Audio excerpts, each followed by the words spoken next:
congratulations on your run.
Thank you. We are live now, back after a small technical break. We're back in order.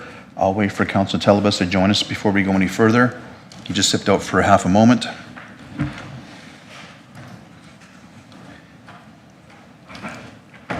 We're back live. All right, with that, we will continue with our public hearing. At this time, I'll entertain questions from members of council for clarifying questions for Ms. Sharp before we go into the balance of the public hearing this evening. Any questions of clarification from members of council? Councillor Barnhart, you have the floor first. Thank you very much. Excuse me. Thank you very much, and thank you, Ms. Sharp, for the presentation. It's very thorough. And I do appreciate the engagement process. I think that was as well, judging by the responses, the people that were involved in the childcare industry here in Beaumont had an opportunity and took advantage of that. And I think that's wonderful to see. Excuse me, can't get my throat clear. But what I would like clarification on is if the administration has, I'm sure you have given this some thought, will this amendment, how will you balance the demand that's going to continue to increase with the new residential properties? Like the exponential increases has happened, it's not going to stop. There's lots of children that are coming into our community, and the demand for childcare is going to come with that. So I'm just wondering where childcare centers will likely be able to go and to open. I think the expansion of existing facilities is going to be very difficult, and I'm just wondering what the thoughts are on that. And perhaps that's something you want to talk about, is going to be part of their future review, but I just would like to know what your thoughts are. Thank you. Oh, Ms. Sharp, hang on. There you go. Through the chair to Councillor Barnhart, yes, the intention is not to limit or stop childcare facilities. It's to be able to ask for supporting documentation to say how will this impact the transportation impact, transportation network, and are there conditions that we can put in place to mitigate those impacts. So right now, as it's a permitted use, if it's an existing building, as long as they have the amount of parking spaces necessary, they by right can locate anywhere in the city. This would allow the development authority to say, look, there's a school across the street, there's 5 other daycare facilities in this spot. You need to support your application with, for example, a transportation impact assessment, which will show whether the nearest intersection will be at a point of failure or whether it can continue to operate as is. So the options for that is the findings support that say that it is an acceptable level of traffic for that intersection and they're able to move forward with their approval. Another option is that it identifies that there are some upgrades that are necessary in order to facilitate the development, and then they would have a choice on whether that investment is worth it to be located in that specific spot, and it would be a condition of the permit. Or another finding could be that it puts too much pressure on the transportation network, the intersection would fail, and there's no reasonable upgrades that could be made because it's already met the full development footprint, and therefore it's not appropriate for that location, and there's several other areas within the city that they could go and look at. So it may change some initial investigation on the operator's plate to say we want to do this before we come in and invest in a location. We want to understand what the surrounding context is so that we can make an informed decision before moving forward with a lease, for example. Could I just do one follow-up, Mayor? Yes, please. Thank you for that, and that does make sense. It will definitely add complexity to those applications, and I do appreciate that the impact on transportation is a big part of that.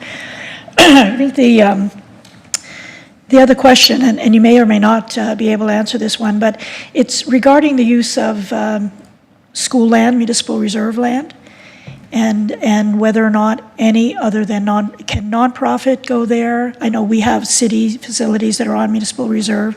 Are commercial operators allowed to build on municipal reserve? And what are the impacts of that? Because again, schools and daycares are compatible uses together, but the way some of our other policies are put into place, it makes it very difficult for that to happen. I wonder if you could comment, or if that's an inquiry of another nature. Maybe I'm going too far here in terms of what to do about this.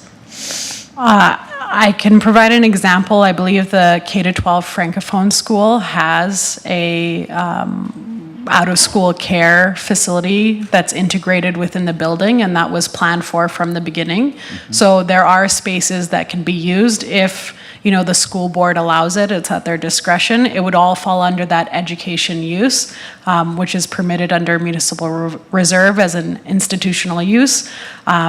As well as tutoring services and other supportive uses. A separate building for that would be a different discussion, but co-locating with an existing school, there's examples already within the city of Beaumont of that being done. So the different discussion would have to occur how? Or with whom? If it was driven by the school boards and it was in support of their development, I think that is one conversation, and we will look at what municipal reserve and school reserve is able to be used for, and education uses is one of them. Really, it depends on whether it was driven by the school board or whether it was a private company, because they would require permission from the landowner. And the city is the landowner of the municipal reserve? For municipal reserve, however, there is some school reserve that's transferred to the school board once it's subdivided.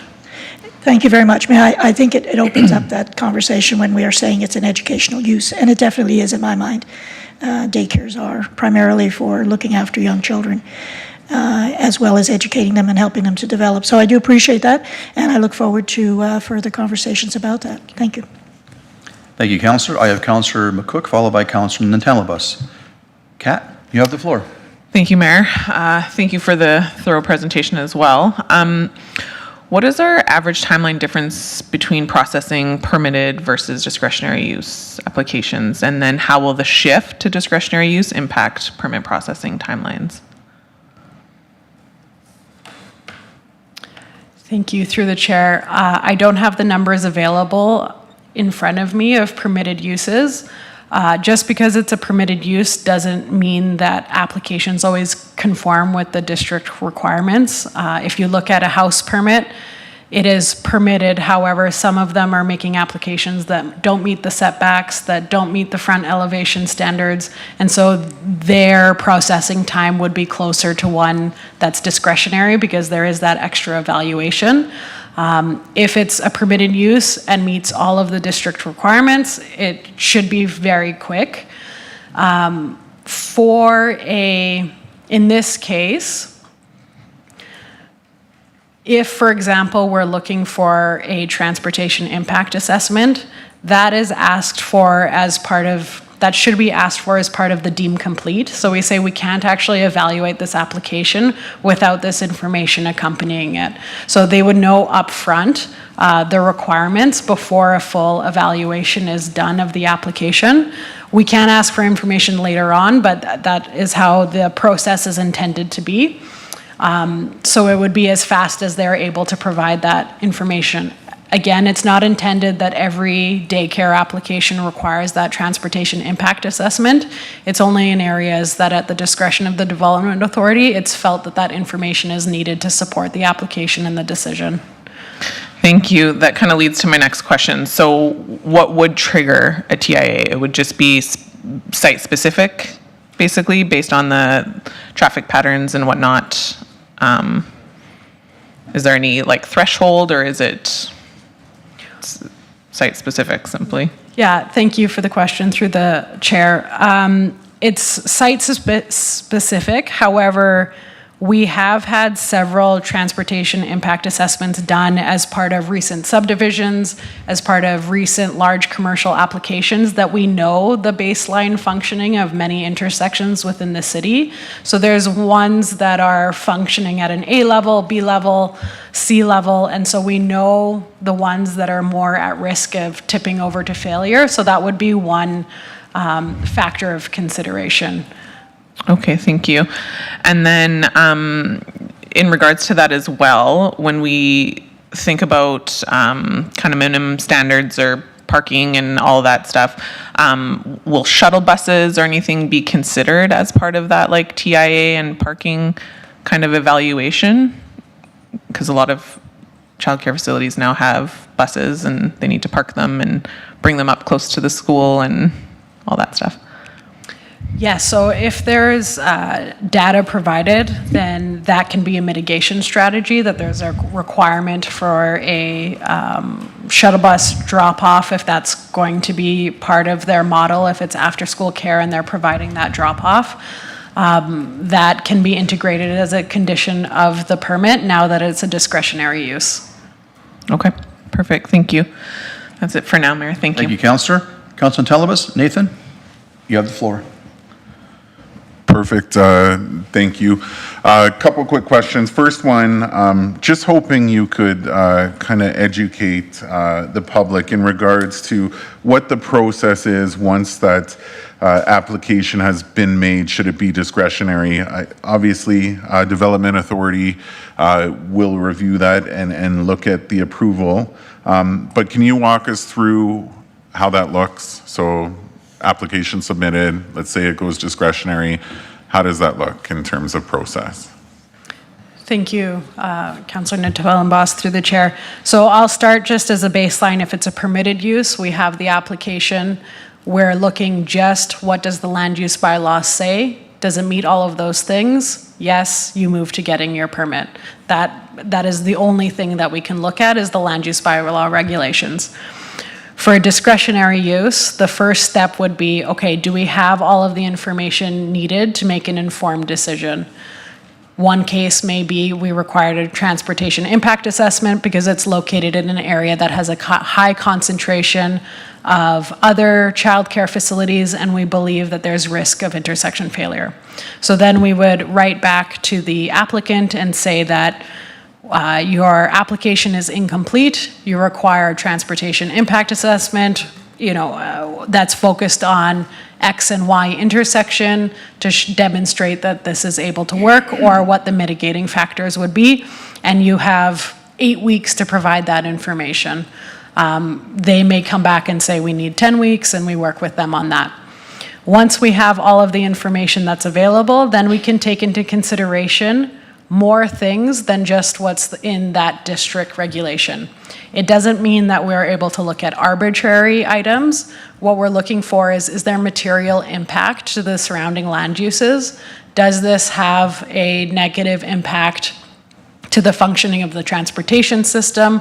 The land use bylaw does provide scope on what kind of considerations can be taken into account. So there is some consistency on how we're treating each of our applications. Then when we're evaluating the permit, we would determine are there conditions that need to be in place in order to mitigate the impacts that we see.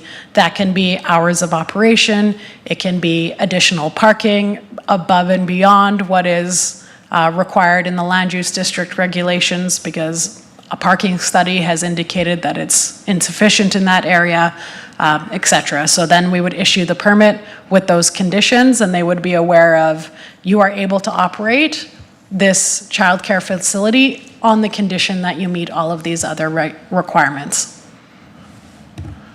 Okay, perfect. Thank you. I appreciate that. And are you able to just define again for everyone's knowledge, what folks consist of that development authority, which groups are making those approvals and those decisions.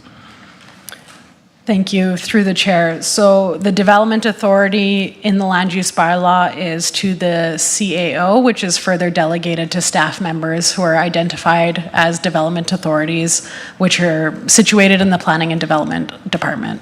Okay, thank you. Next question is just around, I guess, the specificity of picking education use as being discretionary versus a lot of the other, obviously, businesses and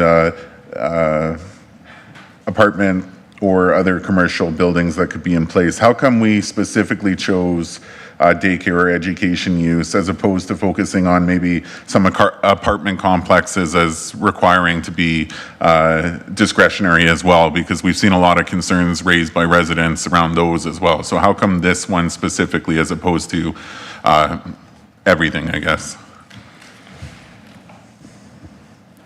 Thank you, through the chair.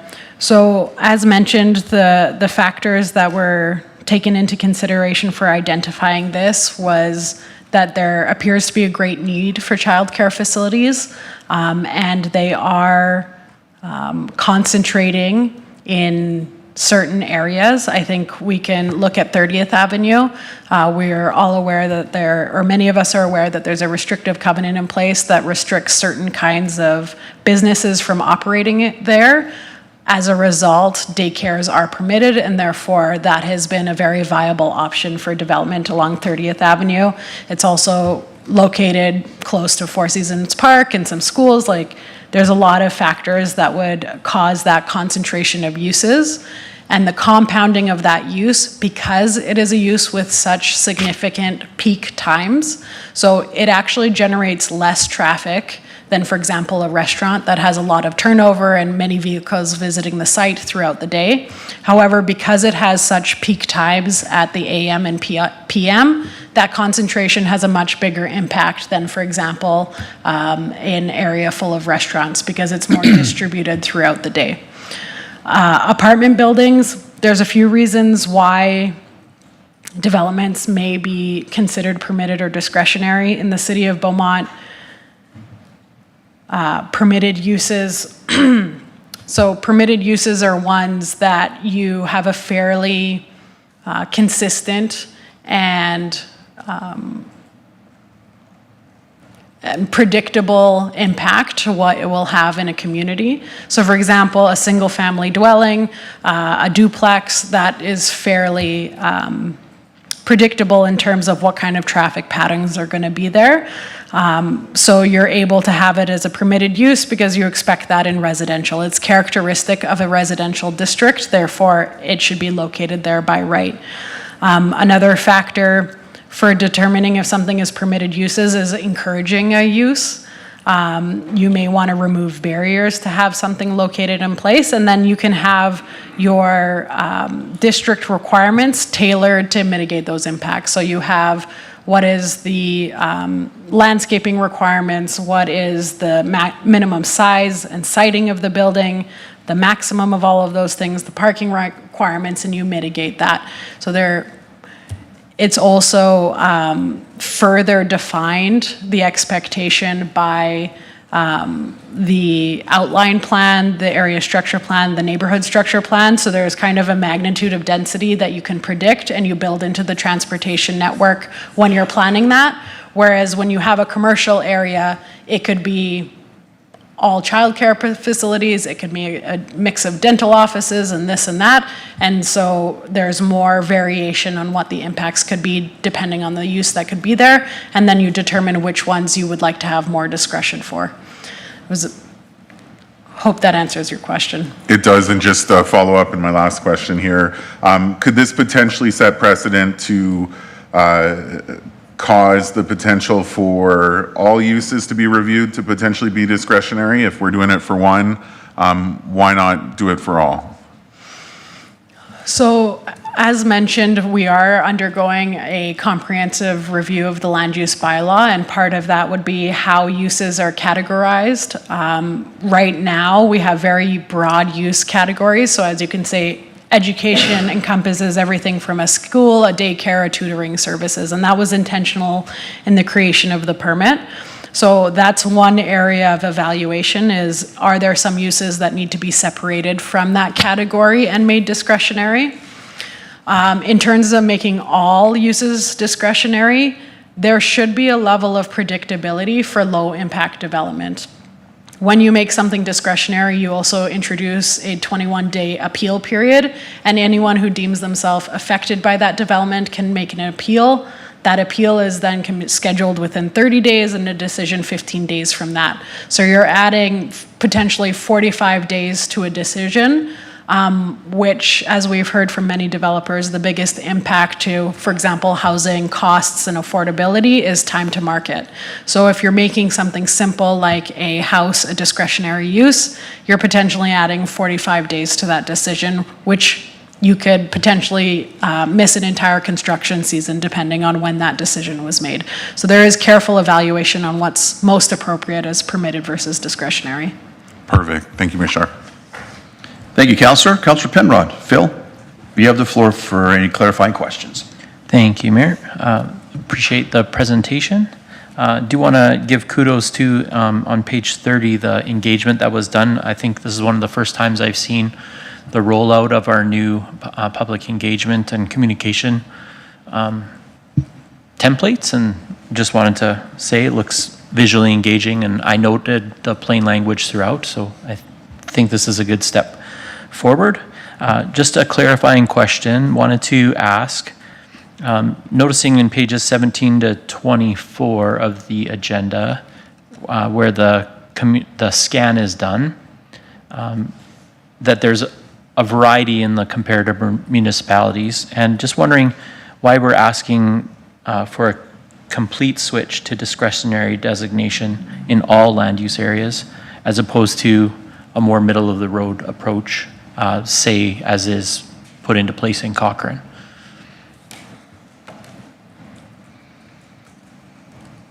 It's just it seems like a big swing from all permitted to all discretionary.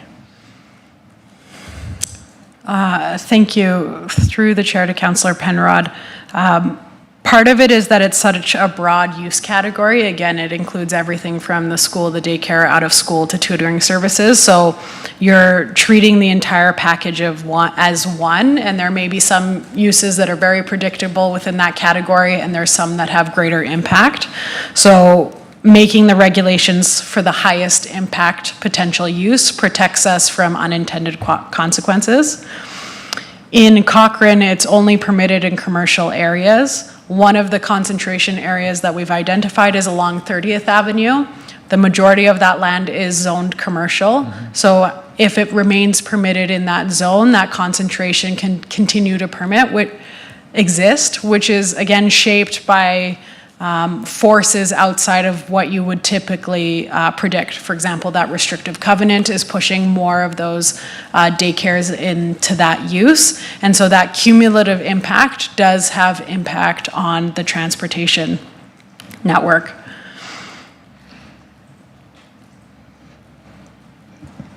Thank you. And in that jurisdictional review, there's definitely other communities that are solely discretionary for the educational use. So I noted that as well in my review. One more clarifying Yes, question, please. Mayor. So Ms. Sharp, you mentioned early on in your presentation that the map, when we reviewed it, wouldn't include everything. And it was around the words you said, occupied and operational. Does that make sense for where you were in your presentation? I just want to pick up on that and ask, at what point in the development process can a builder or owner or developer apply for a permit for a child care facility? I'm just trying to be clear on, the building envelope goes up, and that's one permit. And do the permits for the businesses that go into that building subsequently, do they lag, or can a builder apply for those ahead of time? It sounds like we're seeing more purpose-built buildings that are early on identifying that they are planning to have a child care space. So I'm just trying to clarify in my mind groups that are kind of in the pipeline, if I might characterize it that way, that may be affected by this change. Thank you, through the chair. So there's a few opportunities to apply for a permit. Often when you're making the investment of a base building and developing a whole new building, often that's accompanied with already having agreements of place and tenants in place so that you know right off the bat that you're going to have revenue coming in. So there are many buildings that are built knowing what their tenants are going to be, and so they apply for that use permit at the same time as that base building.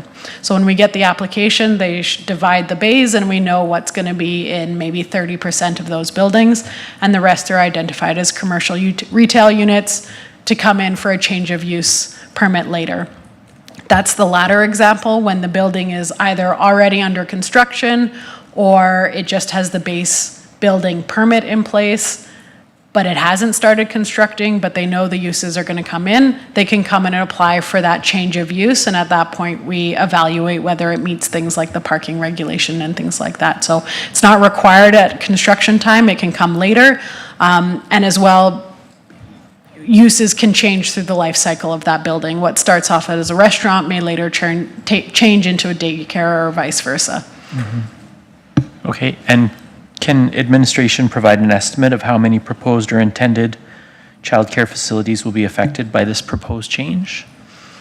Thank you. Through the chair, there are several applications or pre-application meetings in place that propose daycare as part of the development. That is why developers, builders, and commercial real estate agents were reached out through email to ensure that they were aware and had the opportunity to give their feedback.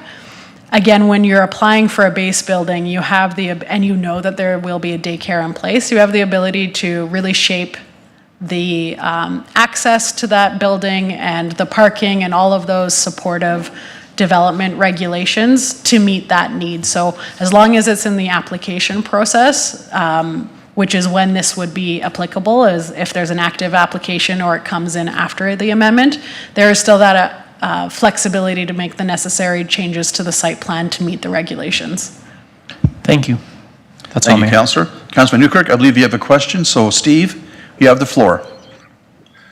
Yeah, thank you. Can you hear me all right, Mayor? Yeah, a little louder when heard if you're able to adjust your volume from your end and make sure we hear you nice and clearly. Sounds good, thanks. In the proposed amendment, there's wording in there that says, shall provide an on-site drop-off area suitable to accommodate traffic. Question for administration, was it contemplated to include the word dedicated in there as well? Shall provide a dedicated on-site drop-off area suitable to? Maybe could you speak to that, please? Thank you. Through the chair, I would interpret this similarly to how a parking regulation is set. So it requires, for example, 2 stalls for 100 meter square. It doesn't have the specific language of dedicated parking stalls, but it is in place so that there is that many parking stalls that have been accommodated for that use. They may be labeled as for this use only. However, there are benefits to having the full stock of parking available and based on various peak times being able to share that for various uses. So often it's left to the discretion of the owner, operator, or the landowner of the site to say whether they want to devote that for the specific use and have signage that indicates that, or whether they want to add some more flexibility based on the circumstances of that particular site and mix of uses. Okay, thank you. Thank you, Councillor. See no further clarifying questions from members of council. Thank you, Ms. Sharp, for the presentation and the replies that were very informative and very, very helpful. So at this point, we're on with our public hearing. Any members of the public here wishing to speak in favor of the bylaw? Seeing none? Quickly. What's Mayor. Lisa, please take the Mayor, mic. if I may. Oh, hang on, Madam There's Clerk. There's no opportunity for individuals coming to speak at the public hearing to address administration. If there's any questions that council members have after hearing the presenters and they wish to get clarification on that from administration, we can do it that way. Yeah. Thank you. Appreciate that. No further members of the public wanting to speak in favor of the bylaw? Seeing none. Members of the public here to speak in opposition to the bylaw? Gentlemen, I believe you were late getting in here, so we'll just have you register your name and join us at the front here, please. And I'll get the microphone on for us.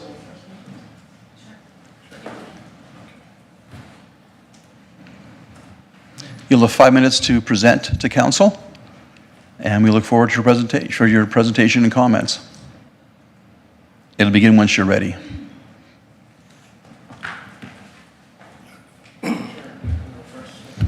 Well, it's 5 minutes. Together. 5 minutes, yeah. That's fine. You let me know when to go, sir. Yeah, whenever you're ready, it'll cark, Al, thanks. Dear Mayor and City Council, I'm actually written this letter to you through your legislative services to express my strong objection to the proposed changes to land use bylaw. This would negatively impact childcare spaces in Beaumont. As a business owner, as a parent, I believe it's crucial for our community to prioritize the needs of families and support local businesses. Proposed changes would not only limit the availability of childcare spaces, also hinder economic growth and in our city. And then childcare spaces are essential for working parents, and reducing those options and would have far-reaching consequences for our local economy. Excessive regulation and red tape can deter investors and stifle growth. Oftentimes, it's hard enough to do business in Beaumont with the red tape and the economic challenges that your staff already has. Like, oftentimes we can't even get a building permit on time. So as a developer, when I'm trying to put together a $20, $30, $40 million capital investment in this region, and I'm told that I can't do anything, I can't urge my customers to invest in it because they see a lot of red tape in this region. So I would urge you to reconsider and propose changes, and instead of focusing on streamlining regulation to support local businesses and investors, the city's role should be to facilitate development, not limit it, but reducing bureaucratic hurdles and promoting a business-friendly environment. We can attract more investment and create opportunities. So I request, please reconsider this submission. And unfortunate part here is that a lot of the administration, I think, are disconnected with the challenges of development, staffing, resources, labor, and the financing and the political climate we have at a federal level. They make it extremely difficult for people to build things. So my request to you as our representative, and to go out there and come out and talk to the people, talk to the parents. And I would ask the council members, how many of you actually visited childcare spaces personally? And the problem here is that we're all parents, we're all investors, we live in this community, it's very vital. So please give some thought to it from a layman's point of view. Yeah, and even with your point, Councillor Natalan-Boss, how many discretionary uses are you going to create? Today it's daycares, next year it's liquor stores, then it's doctor's offices. What businesses are we going to discriminate against? So when we are developing commercial spaces, we need to have that assurance that, we have flexibility in our space. And when we have investors on board who are coming in, planning and development is not an arbiter of business practices. They're an arbiter of interpreting the legislation before them with respect to development. They can't say, well, we don't want daycares, we don't want this. And she was very vague when she provided her explanation on discretionary use. She said, oh, well, the application comes in and, we'll have to do traffic impact assessment. There's no set criteria in place to say, this is the time period we need the traffic impact assessment. This is the review period. Sure, they have a 45-day review period. It's already hard enough getting permits done in Beaumont. If we're going to commit to additional investment in this region, we will look at other options just because of the additional red tape that you guys are potentially creating. So it should be open to all businesses, should be open to all those daycares, education, tutoring, dentists, doctors, anyone who wants to invest in the community should be incentivized to come here.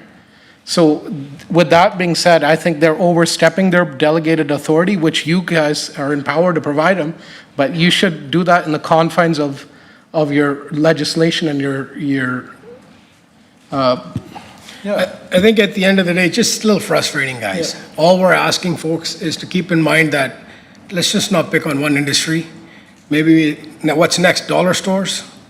We have too many dollar stores. We have Dollarama. We have too many grocery stores. We have too many pizza stores. We do have lots of pizza stores in Beaumont. The reference to the covenant, the restrictive covenant, that was in place from Loblaws, and that only limits the scope of development with respect to grocery stores if you pull up the restrictive covenant.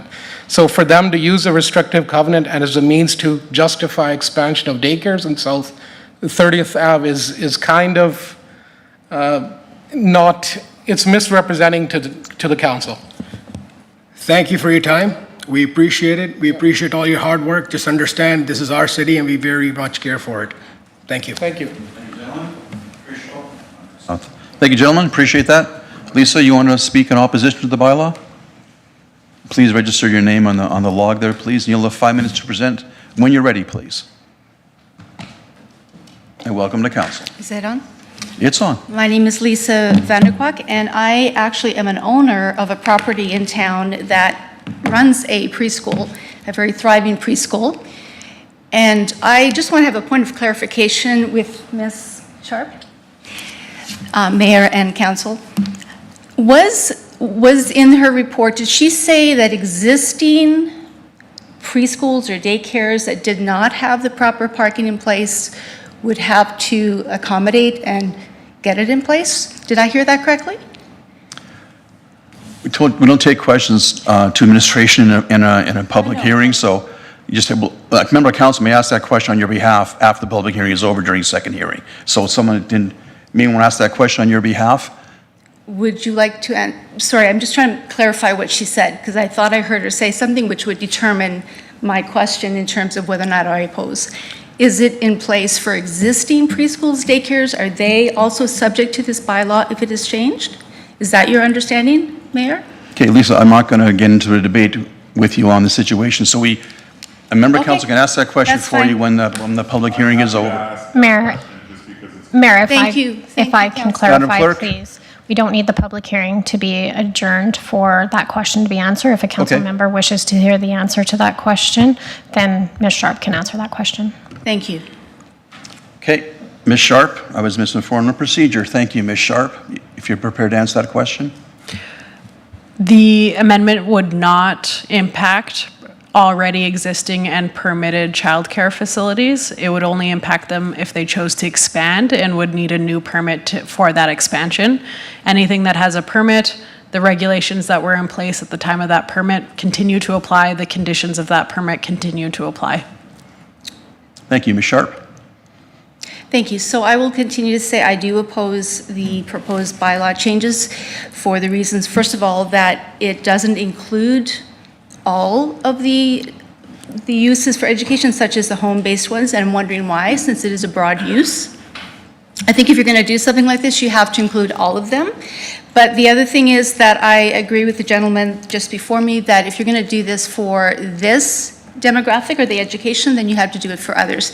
And I don't think that that is beneficial for the Beaumont because it is growing and the demographics need more facilities. So I am opposed to this because to me it seems like it's more of a reactive measure as opposed to a proactive measure. It seems that there were a number of permits given without really exploring the impact of that community on the traffic with childcare facilities. And so I'm curious as to how you had planned it in the first place and what you will do in going forward in terms of proactive planning so that you don't run into this situation again where you have to claw back or put in place discretionary. And so for that reason, I am opposed to this change, and I think it will be detrimental to the growth of Beaumont as well as to providing places for children to thrive if you don't accommodate them and if you don't actually plan within the plan of the land use bylaw plan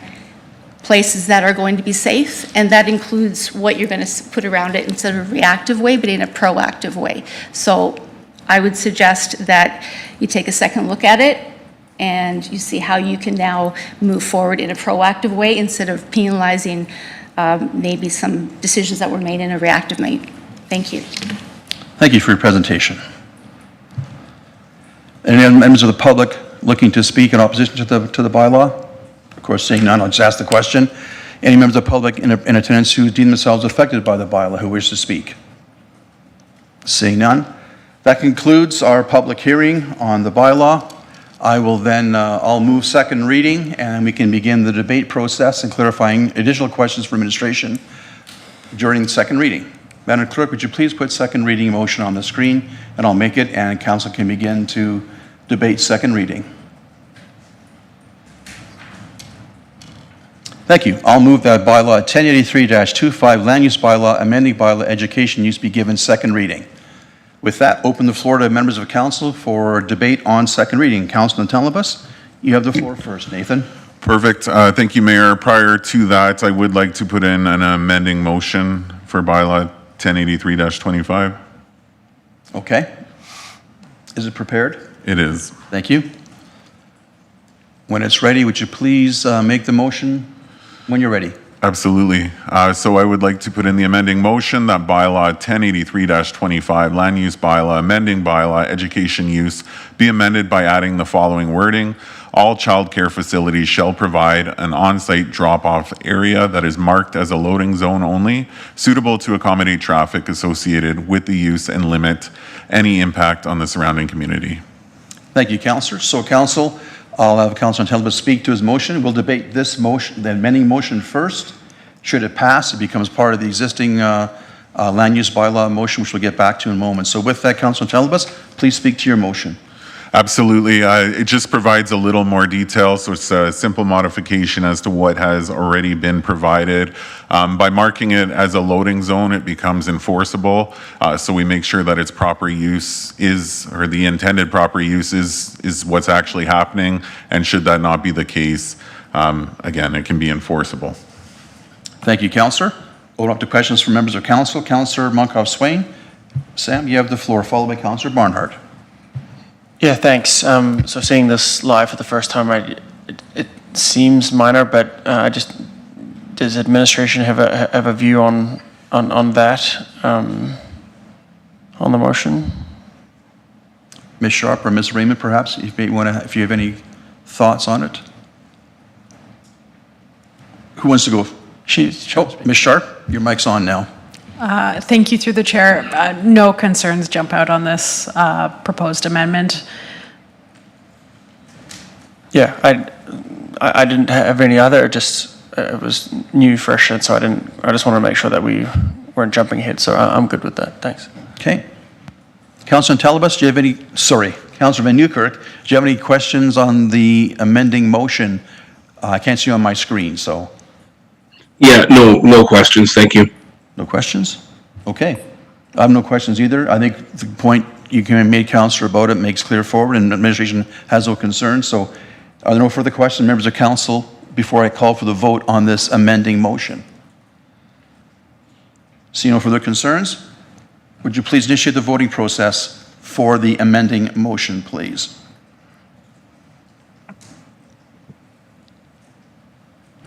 Councillor Newkirk, how do you vote? In favor. Thank you, Councillor. That carries unanimously 7-0 in favor of the amending motion. Thank you, Councillor Telebus, for making that motion. So we are then back now to second reading of bylaw 1083 as amended. With that, I'll open up the floor to members of council with questions on second reading for the bylaw. Councillor Van Newkirk, do you have any questions on second reading as amended? No, just a comment, Mayor, please. Please take the floor, Steve. Yeah, so lot of good reading and preparation available for tonight's meeting, so thank you to administration for that. I enjoyed listening to council from afar here, and the points that have been made and the questions that have been asked are great. One of the things that left me wondering, though, is around how and why we're here. And, listening tonight, I'm left wondering if some of the parking problems and concerns that have been created through previously approved projects are trying to be solved through this focus on the education use class. And Mayor, I don't really have any, questions directly on that. I just wanted to share my thought with council here as I was listening in tonight and doing my best to participate. So that's it for me. Thank you. Thank you, Councillor. I understand what you're saying. I do understand the principles of looking at additional parking concerns and finding ways to mitigate parking concerns going forward on discretionary use. So most of those other municipalities, I talked to a number of mayors in the last few days down in Calgary about this bylaw and the impacts they've had, and it's all been positive in those places that have education uses as discretionary. And I also asked about an economic impact, and they felt it was not economic impact because the rules are then applied evenly to everybody across the board. So the response I got from most mayors was very positive on their experience with daycares being discretionary use. So a little feedback for council based on what I was told by other mayors. Councillor McGough-Swain, you have the floor next. Thank you, Mr. Mayor. I think just acknowledge a couple of comments that were shared today. I think there's a broader challenge that we're hearing there, and obviously from these developers. But I'm not sure that should mean that this is the bylaw to address that. We've talked about planning. We've talked about going through the land use bylaw. We've talked about kind of trying to more broadly improve that permitting process.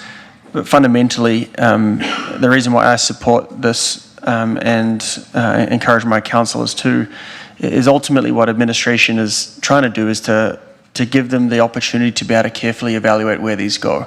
How many times have we seen recently, and we can all point to the one where it's a permitted use and administration's hands are tied and they don't get a chance to weigh in. It's permitted and therefore it has to go. So I take the point about, the language that was used was red tape. I'm not a huge fan of that term, but the concern that slowing down applications, I think that just broadly administration and council, we need to work on that across the board. But fundamentally, when you look at the map, I don't think anyone would go up and say, hey, let's have 17 daycares in this tight spot. And so it just gives administration the chance to take a look at it and be like, you know what, looking at this whole thing, maybe this isn't the best place to add another one and all the impacts that come in. It doesn't mean that they're going to say no. It just gives them that flexibility to evaluate it. And I think the next council should spend a lot of time, continue to spend a lot of time working with administration to get the permitting process in a better spot. So I support this because I would rather, in this particular instance, with the potential traffic impacts of these childcare facilities, I'd rather administration have the ability to take a professional look at it and evaluate it for the particular area. So I'll leave it there. Do appreciate all the comments, and I'll see where the vote goes. Thanks. Thank you, Councillor. I agree with most with your comments there. Thank you. Councillor Talabas on second reading, and then followed by Councillor McCook. Nathan, you have the floor of second reading. Perfect. Thank you, Mayor. I guess just first off, would just like to, note in response to Councillor Munkoff-Swain's comments surrounding, obviously this is multi-residential building, so I don't know that he was referring to, so I don't know that it applies to this in this scenario, but definitely something to look at down the road. What I do want to address is obviously the concerns that were brought forward, and obviously all valid and bring forward some good points. I was aware, but I'm glad that it was made aware to everyone that obviously this doesn't affect existing facilities. So, your grandfathered in concept exists, where if you have an existing business, you are unaffected by this. My biggest concern, and I've seen this in congested areas, comes down to safety and excess traffic. And we're talking about education facilities, which often have young children. And my concern is, if we stick with permitted use, these are potentially being put in areas with high traffic, and it's an accident waiting to happen. So I do appreciate that administration has put forward a process to evaluate, and potentially it's a traffic impact assessment where we determine it's a safe place to put an education facility. So That's the reason I'm leaning towards supporting this bylaw amendment, is because of the safety and potentially traffic in and around education facilities. Good comments, Councillor. Thank you, man. I agree with everything you said. Having said that, I'm going to move now to Councillor McCook, followed by Councillor Penrod, followed by Councillor Barnhart. Councillor McCook, Kat, you have the floor. Thank you, Mayor. Yeah, I think, you know, to Councillor Tallenboss' point, you know, when we sit up here, a lot of what we do is about balance, and it's not about just balancing economic development and supporting businesses versus not, but it's also about balancing those needs versus, to Councillor Tallenboss' point, the needs of the community, the concerns of the community, as well as safety concerns. And I think a lot of what is stemming here is that we have heard concerns from the community about, you know, the congestion, the frustration over parking, and a lot of it does also connect to and pertain to childcare facilities. I'm a mom with kids in daycare. I drop off my kids in daycare every single day. I have friends that have kids in daycare all around the city, and so this is something that, you know, when you're pulling up to try and drop off your kid for daycare, you want to make sure that you have that space and you have that safe space to be able to do so. I think being able to explore impacts during the development stage, this is what allows us to do that. We can't do that during a permitted use. We can't say, oh, wait, let's explore this. We can only do that during the discretionary use. If it checks all the boxes, we have to say yes as per the requirements. So I think this is a necessary and balanced step, to Councillor Munkoff-Swain's points. You know, there's broader concerns that we need to look at with the overall land use bylaw, as we've stated and we've been clear on. But I think looking at this, we really have to manage that growing impact of childcare facilities, as well as the safety and the neighborhood livability. We very much need childcare facilities. We know that. We have a lot of kids in our community. But I think in what we heard from operators that had also said that this is something that they've brought up in the past, it's important that we consider all those points. And you know, it's important to avoid creating unnecessary red tape, as was mentioned, but I believe this change really allows for that smarter kind of context-sensitive growth to ensure that fairness and accountability, and to really look at all the broader impacts as well. And, you know, not saying that this is an automatic no to people, this is just, we have to really consider all those impacts. So I look forward to a broader conversation on this as well. Thank you. Thank you, Councillor. Councillor Penrod, followed by Councillor Barnhart, and that'll conclude second reading before I go to the vote. So Councillor Penrod, followed by Councillor Barnhart. Phil, you have the floor. Thanks, Mayor Daniluk. I'll do my best not to repeat things that have already been said. I did hear with interest the presentation that was made by one of our residents. I think the phrase used was proactive planning. I think I would be in strong agreement that proactive planning is the way we want to go. I think that's the spirit under which the 2019 land use bylaw was created and endorsed and put forward. We've since learned that there's some warts in that, and we're doing the bigger work. We've set the stage for the bigger work for a full kind of global relook at that plan. But the reality is that's the better part of a year out. And so we have proposals coming in the meantime, and it would seem somewhat irresponsible to me to allow those to continue to come in when we know that there's some issues generating in the community from that. And so the reality is we do our best to proactively plan, but it's tricky because markets and regional contexts are continuously shifting too. And so we do need to give ourselves the ability to adapt on the fly sometimes in the interim between those major rewrites of plans. And so that's today why I'm disposed to support this amendment, this bylaw amending by, we amended the amending bylaw, so I scrambled my brain a little bit.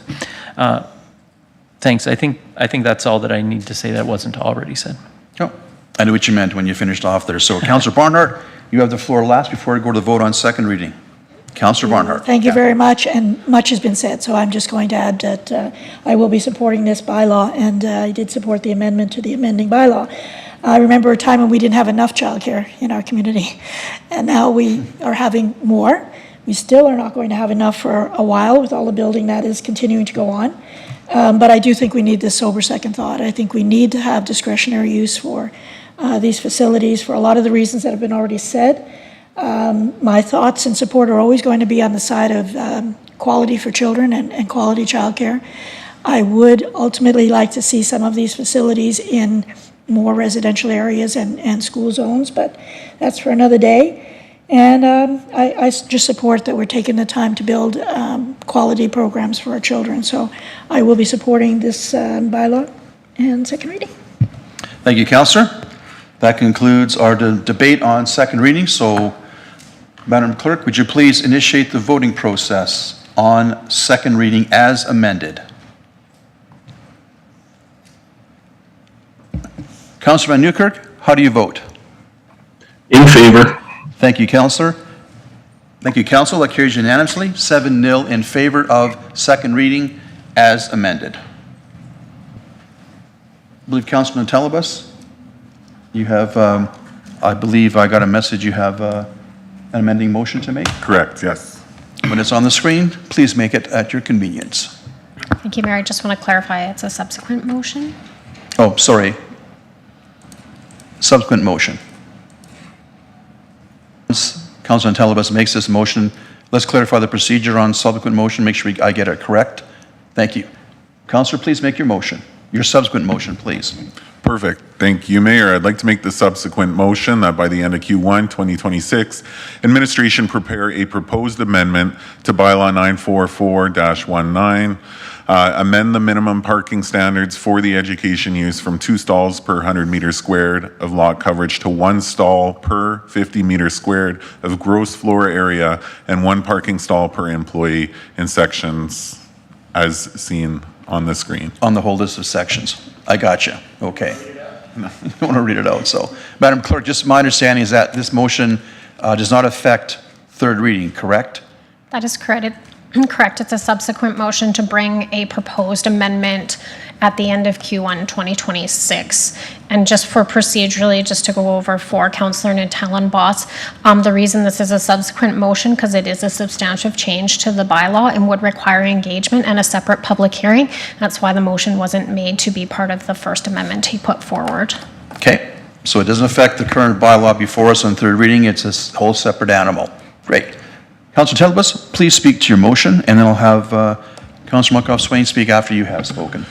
Perfect. Thank you, Mayor. As you mentioned, a bit of a separate animal, say, but ties directly to the education use. This, after a little bit of research and obviously seeing the growing problem with parking and available parking at education facilities, researched some of our surrounding municipalities, and we were quite vague compared to those municipalities. So for example, Strathcona has 1 per 2 employees plus 1 per 10 persons for a minimum of 4 total parking spaces. Thought that was a bit wordy, so didn't want to necessarily follow that trend. Spruce Grove has 1 parking stall per 50 meters squared and 1 parking stall per employee. I thought that was reasonable, hence why that's being what's proposed. Leduc, 1 parking space for every 10 patrons. Again, something hard to monitor. And then St. Albert, just for an example, minimum 4 stalls or 1 stall per 3 employees or 1 stall per 50 meters squared, whichever is greater. So I just wanted to simplify this. I feel by reducing it from 2 parking spots per 100 meters square to 1 stall per 50 meters square, we make sure that no one takes advantage of the system. And what I mean by that is if we have a facility that's 397 meters square, we're potentially losing 2 spots, whereas with this 50 meters squared, we'll have at least 1 of those spots. Thank you, Councillor. With that, I'll go to Councillor Muckhoff-Swain, followed by Councillor Penrod. Sam, you have the floor. Thank you, Mr. Mayor. So, not necessarily a question on this specifically, but more broader. Obviously, we've passed a previous motion that talked about an overall land use bylaw review. I think, correct me if I'm wrong, Ms. Winter, but I think we that motion spoke about bringing this to budget because it's going to need a whole bunch of resources to do that. So is that, just have I got that lined up right in my head? Thank you, through the mayor, Madam to Clerk? Councillor Monkoff-Swain. Yes, it is coming to budget for council to make the decision on whether or not they're going to provide the budget for us to be able to do that. Yeah, okay. And I guess my question to council, Oh, hang on, your mic went off for some reason. Go ahead. thanks. My question is, like this could be captured within the overall land use bylaw review. You've pulled it out specifically for obviously, in your mind, good reasons. So maybe just speak to why would we not cover this as part of the overall comprehensive bylaw review? Just a timing thing, or how do you think about that? Councilor Yeah, Columbus? absolutely. So initially, when it was proposed, I was advised that it would fall within this discussion and the approval would happen now. But after the fact, I was advised that wasn't the case, so it's just being pushed forward. But given the fact that we're already talking about a loading zone, we're talking about the education use, I feel it's something that should be presented at this point in time and really doesn't have any negative impact to a full review down the road. It just ties into what we're discussing right now. Yeah, maybe, thanks for that. Maybe a question for administration.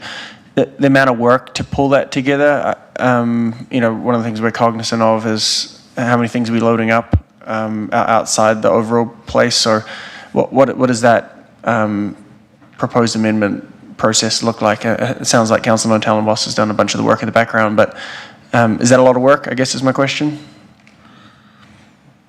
Is that Ms. Sharp or Ms. Raymond who wants to take a shot at the answer on that one? Does it give you any heartburn, I guess is my question. Ms. Sharp? Thank you, through the chair. The proposed amendment, the bylaw, is up on the screen. The work would be around developing a recommendation and getting not just the jurisdictional scan, but what would be the impact to the development, the form of development when we're increasing parking requirements to that degree, and what other implications there would be to the cost of the development and aspects like that. So it's a medium amount of work, if that's a useful response for you. Yeah, no, helpful. And what I'm trying to get at here is I don't want us to repeat the same, what I will call same mistake we did last time when we implemented the land use bylaw, and then we had I think it was 8 specific items that a councillor wanted to chop up, and we focused 18 months on that, and we didn't do the full land use bylaw review. And my worry is that, I know this is just one, right? But then if we get more and more and more, and then we're not going to do the full comprehensive review, and that has got us into some areas where because we didn't do the full land use bylaw review that we were potentially supposed to, we missed a couple of gaps in there. So I understand it comes with this. I think the scan that you talk about, I was curious about the impact of what that would look like. So I'm interested in see where other folks go on this one. My caution for both my council and also myself as I think about this is, are we going to get ahead of that land use bylaw process and repeat that mistake? So I'll leave it there and see where the rest of the discussion goes. Ms. Raymond, you want to piggyback on that comment? Through the mayor to Councillor Monkoff-Swain, I just want to add that we do have the team that is looking right now at the land use bylaw with the form. So our long-range planning team is actually taking on that work right now with the intent that we will be bringing back and ask at budget time to be able to include that more comprehensive review that you're talking about. So these would be done by 2 different streams of the department. So long-range planning will continue to do their work looking at the land use bylaw, and then the development planning team would take on the parking standards review. So a little bit separate, even though they are related. Thank you, Councillor Raymond. Thank you for that clarification. Councillor Penrod, followed by Councillor Van Nieuwkerk. Phil, you have the floor. Thanks, Mayor. I think Councillor Monkoff-Swain spoke to what I was recalling and what I wanted to ask around, which is just that idea that at some point we missed an opportunity to take that global look at the land use bylaw because we were focused on those micro edits. And so I'm thinking, my question is just around the timing of this. It sounds like this won't disrupt that needed higher level work.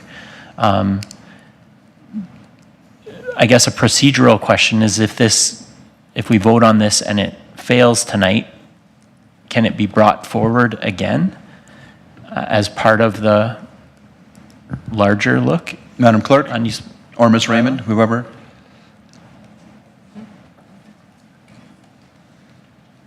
Ms. Raymond?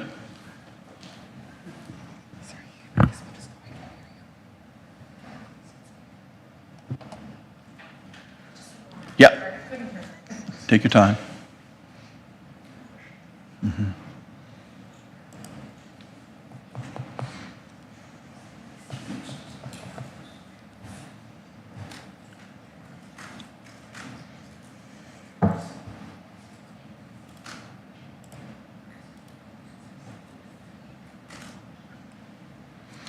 Ms. Raymond. Thank you, Mayor. In the procedures bylaw, you're able to bring back something that would be defeated after the next general election, so after October, that would be possible. Land use bylaw right now, you can't bring back the same item for the same, like if it's substantially the same, you can't bring that back within 6 months. The development authority or the city does have that opportunity to waive that, or we could determine that as part of the overall picture that this was a bit of a different issue. It wouldn't be an exact same form, so possibility that it could still be included, long story short. Thank you. Councillor? Thank you. And I'm just trying to find in administration's report for tonight, this exact section where you talked about the parking study that is currently underway. Can you point me to the right spot? Again, my general question is this kind of a cart before the horse piece? Like, but I wasn't expecting this, so I didn't.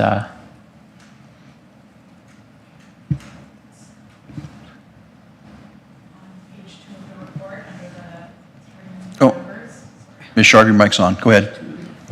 Thank you. After the three factors that drove this amendment, there's a paragraph that talks about why parking at this time was excluded.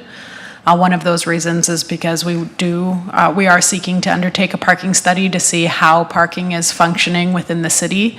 One factor, for example, are how uses are co-locating. Again, peaks may differ, and therefore you don't necessarily want to provide parking for the peak for every single use that's located there, because the peaks are at different times and they can they can subsidize one another in terms of the overall amount. That parking study would give us more data-driven information on how we want to approach parking throughout the city, both for residential as well as for commercial and non-residential uses. Thank you. That clarifies. So if this motion wasn't a subsequent motion, given that information, I would be voting against it tonight because I want to see the result of that work come back first. Now I'm trying to wrap my mind around the fact that we're pushing this out to Q1 2026 and how to vote. So I'll have to ponder that a bit more, Mayor. Thanks. Thank you, Councillor. Councillor Barnhart, followed by Councillor Nantalibus. Kathy? Thank you, Mayor. This feels very much like we're making policy on the fly. I really don't know the impact of it. I haven't seen the parking study. I have not done the research, so I'm glad Councillor Nantalibus has done it, but I haven't done it. So I am just not in favor of it. I would be fine if it was to bring back a report about this particular issue. But by the way I read that motion, it's basically saying council's agreeing to amend those parking standards in that way, and I am not at that point yet. I might be. I hate to vote against it and have it be delayed, but I don't have enough information to make that decision. Thank you, Councillor. I'm of a similar feeling,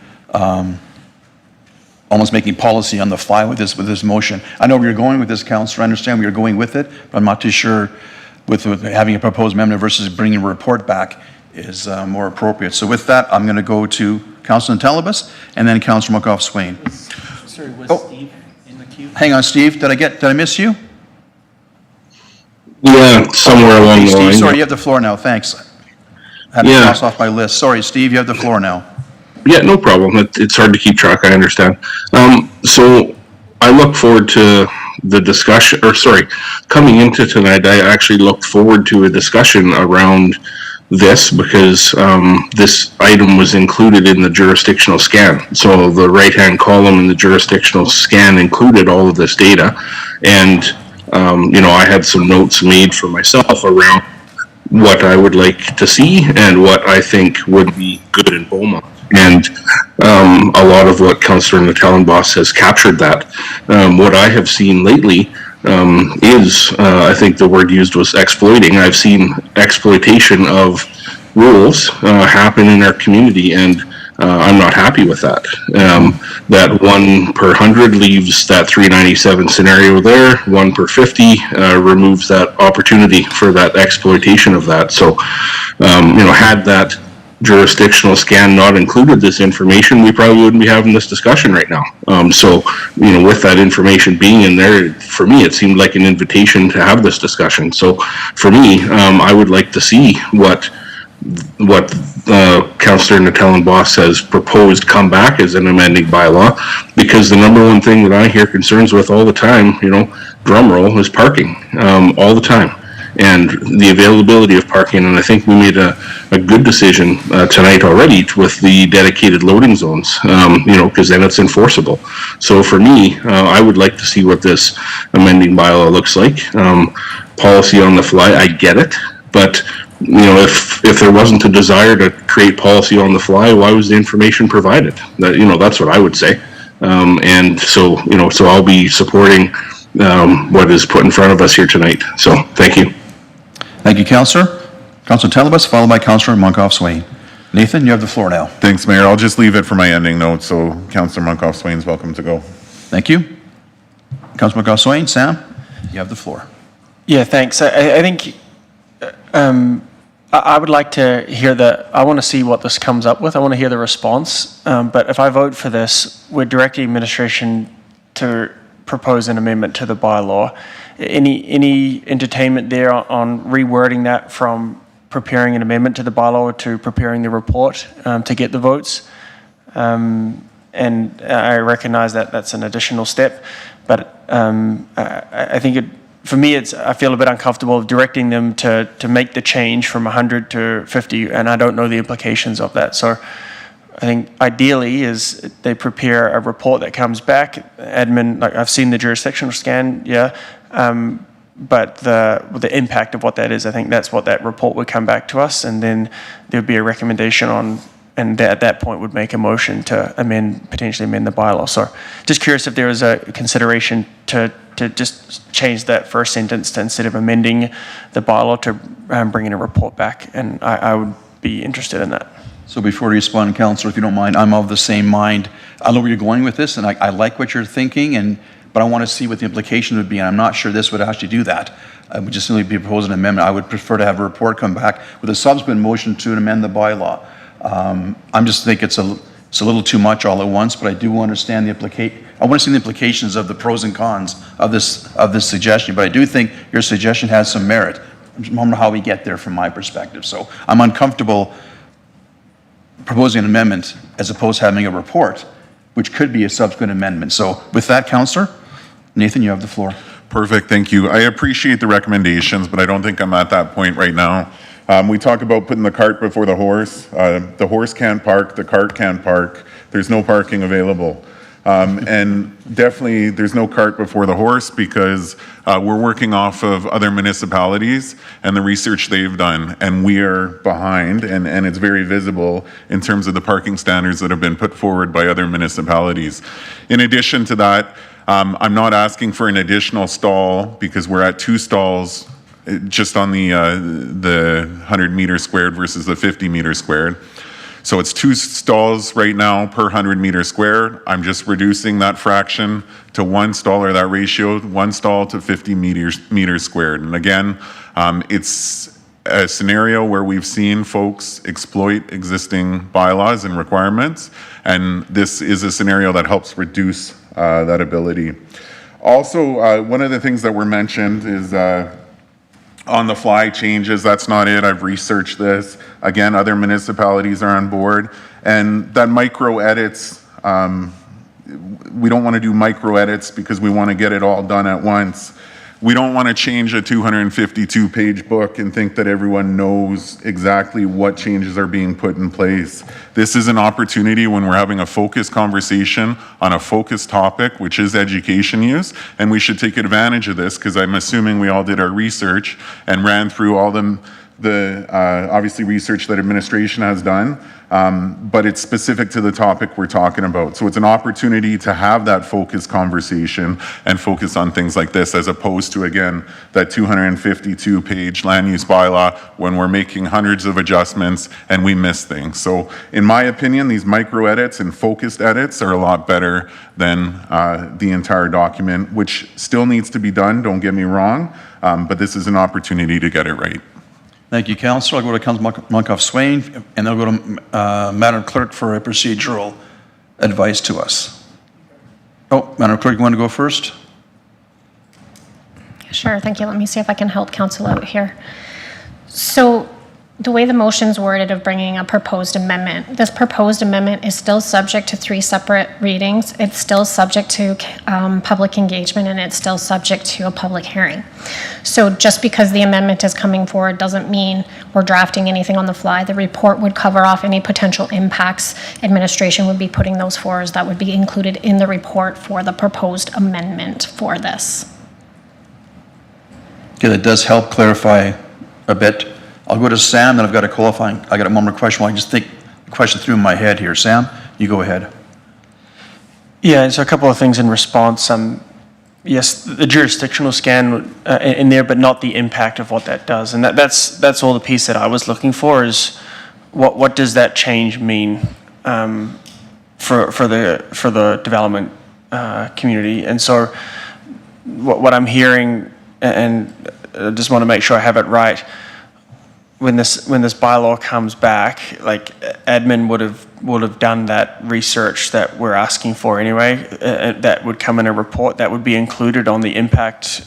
Like, is there any more direction you need on that, or like the way I read that, it is very specific. Just says change this bylaw, and therefore you don't have direction to provide a summary report of the impacts to change that bylaw. But maybe I'm reading that too literally. Like again, I want to get there, but will you guys be coming back with the impacts of the proposed changes as part of that first reading? That's my interpretation as well, Sam. That was my question. So, Madam, Ms. Raymond, Ms. Raymond, please. Thank you. Through the mayor to Councillor Monkoff-Swain, yes, the report would have more information about the proposed amendment. So I think it would have the information that you're looking for in order to be able to either support or not support the bylaw amendment. Okay, thank you. Okay, so to clarify, there would be a report involved. That makes it a whole different tone to myself as well, too. Oh, Councillor Barnhart. I'm on the same question. Just want to know whether the administration would interpret this as us directing you to come back with that amendment written in that way, even if you see something that tells you that's not the way we should go. Is that how you're reading that motion? Ms. Raymond? Through the mayor to Councillor Barnhart, yes, the amendment would come back with this. Administration would provide commentary within the report about whether or not we would support that or not. And then we would be able to go from there and saying whether or not we would actually support that amendment.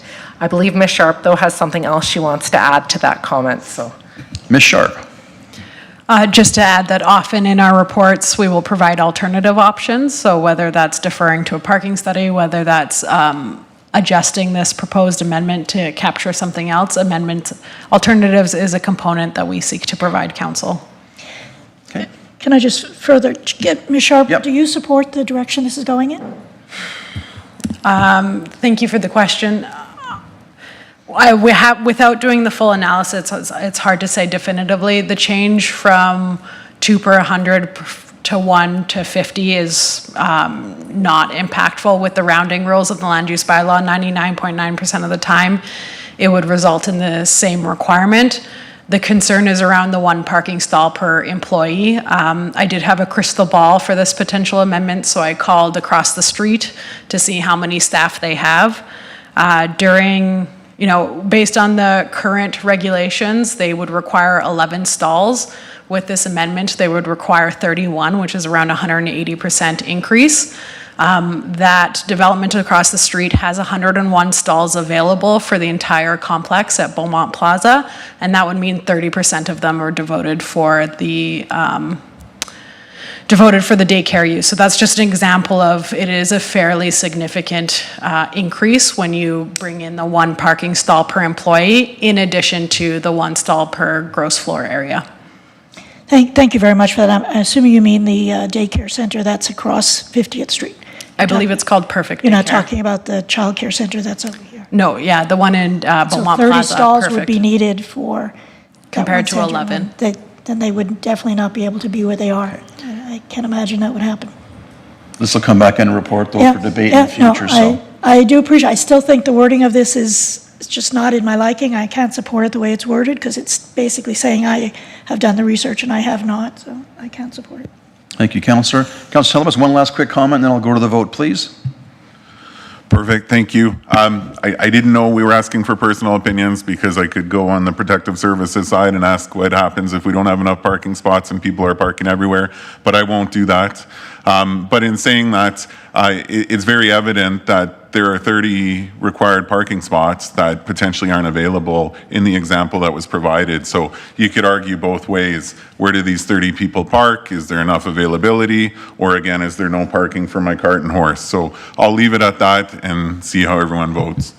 Thank you, Councillor. Seeing no further comments, would you please initiate the voting process on the subsequent motion?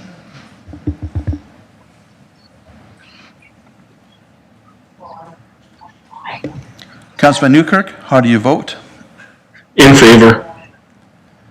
Okay, so I've got Steve, Catherine, Sam in favor, myself, Councillor Barnhart, Councillor Telebas.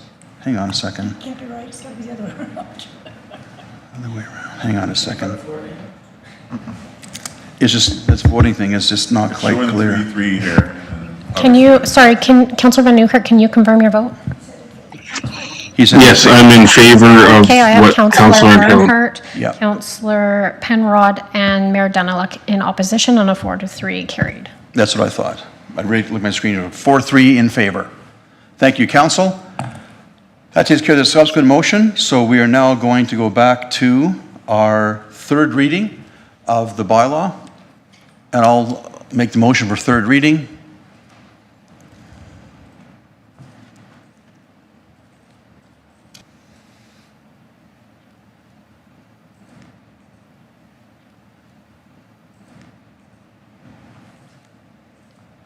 I'll move that bylaw 1083-25 land use bylaw. Discussion on the motion from members of council. Seeing none, please initiate the voting process for third reading.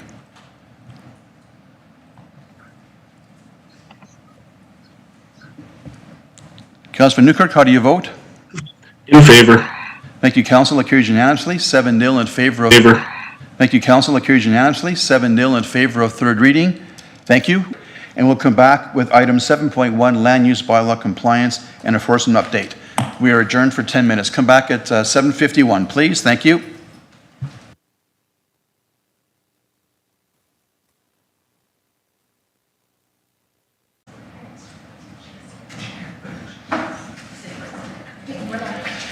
Well, good evening. We're live back after our short break here at 7:49. We're back in order. Starting off with item 7.1, land use bylaw compliance and enforcement update. It was taken off consent by Councilman Telebas. So Nathan, we have a presentation from administration first on this, or Yes, Mayor. That'll be Ms. Raymond? Administration will do a quick presentation and then. yep. I believe Ms. Raymond is on my list to be presenting, or is it Ms. Sharp? Ms. Sharp, you're back up. Whenever you're ready, please. For 7.1. Thank you.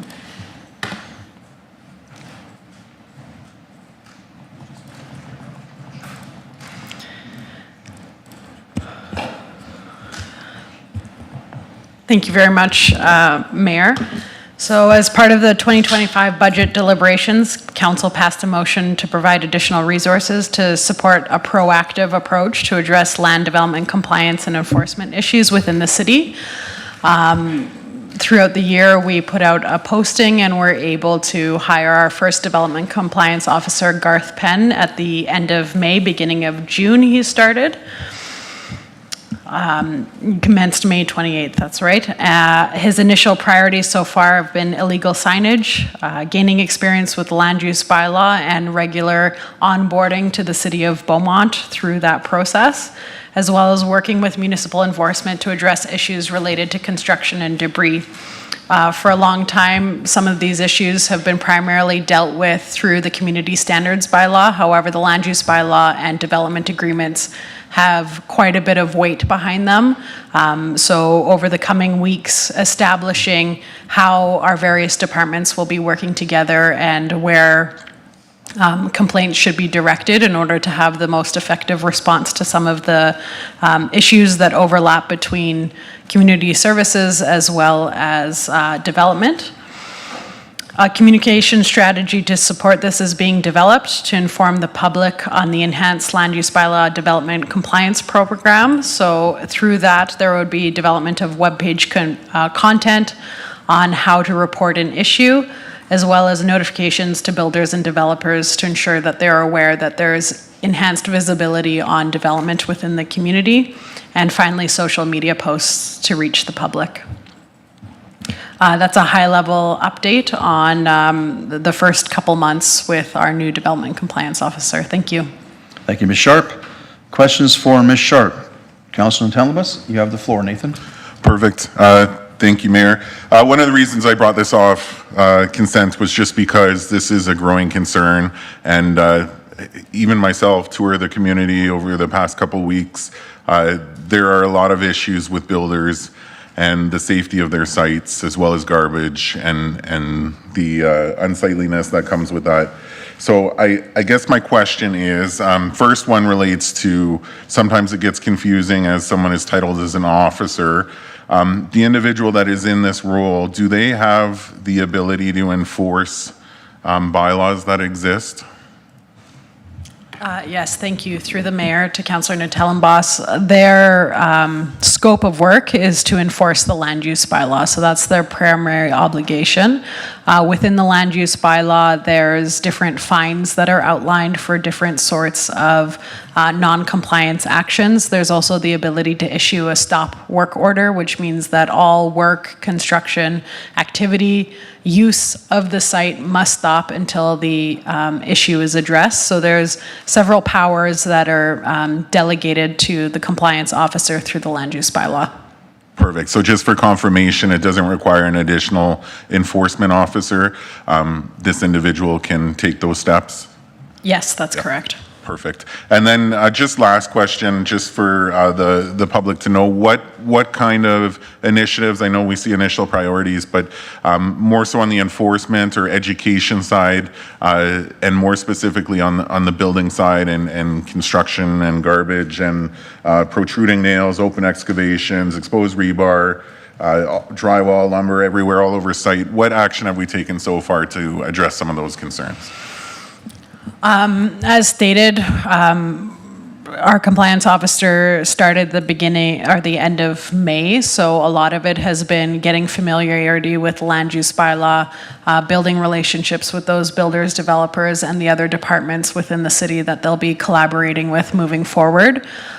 In that onboarding process, we've given formal written notice to several builders on parcels that have not met the standards of site cleanliness. Enforcement is on a parcel basis, it's not on a builder or owner basis. So if there is a second infraction on that same lot, then you get the ability to introduce fines. However, the orientation of many of these is education first and fines after that initial warning. There is the ability right away to issue the stop order, which actually ends up having a much greater financial impact However, because this is a new position, the first step is awareness that there's another degree of watchfulness from the city on what's happening, so that they're able to bring their conduct in line with the expectations of the land use bylaw. Perfect, thank you. I appreciate all that feedback. I really look forward to, unfortunately, you need to have someone that asks for this compliance. It really should be the builders taking care of what they're building. But I do look forward to seeing a little more cleanliness around the work sites, a lot safer areas, and then obviously compliance with all the land use bylaw requirements. So thank you. Thanks, Councillor. Councillor Penrod, do you have a question or comment on this one before we move on? Yeah, thanks, Mayor Daimler. Welcome. Appreciate the report. Thanks to Councillor Natellenbos for pulling it off consent agenda. Did have one question, just a comment to start with under your risk analysis. And these are the things we love to see. This is likely why we approved this position at budget time. This moves us in a proactive direction, increases resident safety, mitigates damage, reduces incidents of city accepting suboptimal development. Just a smart move for Beaumont all the way going forward. I did cue in and raised a question for me under the financial analysis. Mentions that unpermitted structures improvements are not currently being assessed and therefore are not taxed. So that there's a potential here for this officer to spend some of their time out in the community kind of looking at existing homes, looking for decks that were built without a permit. What is the level of priority being given to that type of work? I was a bit surprised to see that mentioned in the financial analysis. I guess it's possible time could be spent that. Just looking for some commentary around what kind of priority you would see that work being given. Thank you through the mayor to Councillor Penrod. That would be a fairly low priority. There's also other ways for the city to become aware of unpermitted development. For example, when typically through the sale of a house, someone might come in for a compliance certificate with a real property report that asks for a history of all permits, and we let them know whether there's compliance or not. In the past, we've let them know when there's non-compliance. Now there's greater ability to follow up and ensure that's brought back into compliance, that the necessary permits are being applied for, and that assessment is being captured.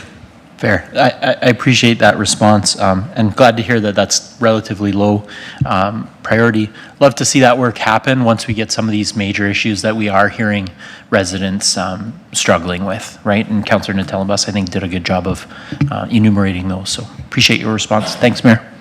Thank you, Councillor. Seeing no further comments, thank you, Ms. Sharp, for the presentation on 7.1. Our agenda moves on to 7.2, TWP. Sorry. If we can just have a quick motion to accept the information. Oh, sorry, my mistake. I'll move that the July 8th, 2025 report, land use bylaw compliance and enforcement update be received for information. Discussion on the motion? Seeing none, ahead of myself there. Please initiate the voting process. Councillor Newkirk, how do you vote? In favor. Thank you. Councillor Penrod, would you mind hitting your thing one more time, please? Yeah, into registers now. Thank you. That carries unanimously 7-0 in favor of the information on the report. Thank you, Council. Thank you, Ms. Sharp. Next on our agenda is 7.2, Mr. Renting. Okay, let me find your microphone and you're good to go. Thank you, Mayor and Council. The 2025 capital budget approved funding for the design of 3 intersections along Township Road 510 at Range Road 241. 50th Street and Range Road 243. The design quote received exceeds the available funding to complete all 3 projects. The intersection at Township Road 510 and 50th Street and the Township Road 510 and Range Road 243 are most critical with construction of improvements planned for 26 and 2027. The redesign of Range Road 241 and Township Road 510 is still necessary. However, further preparatory work has led administration to recommend deferral of Range Road 241 project to a future year. This will allow for better alignment with anticipated growth and provide more clarity on planned developments in the surrounding area, including Edmonton's plan for 34th Avenue and the Larev and Azure neighborhoods. As a result, administration recommends deferring the Range Road 241 project and reallocating the $100,000 budget to the two priority intersections. Thank you. I'll take questions if you have any. Thank you, Mr. Lewecki. I appreciate the presentation. Councilor Telebas, you pulled it off consent. I'll give the floor to you for any questions you may have. Perfect, thank you. Again, reason I took it off consent is this is a large sum of money, basically asking to defer a project at the magnitude of 100,000 so that we can add an additional 50% to each of the other projects. So just trying to look for a little more clarity as to what steps were taken to make sure that we're evaluating a few bidders for this scope and kind of how we found ourselves in a situation where we're 50% over budget for each project. Through the mayor to Councillor Tellenboss, thank you for the question. We invited three pre-qualified consultants to provide quotes on this work. And based on the pricing and qualifications, the work was awarded to a consultant.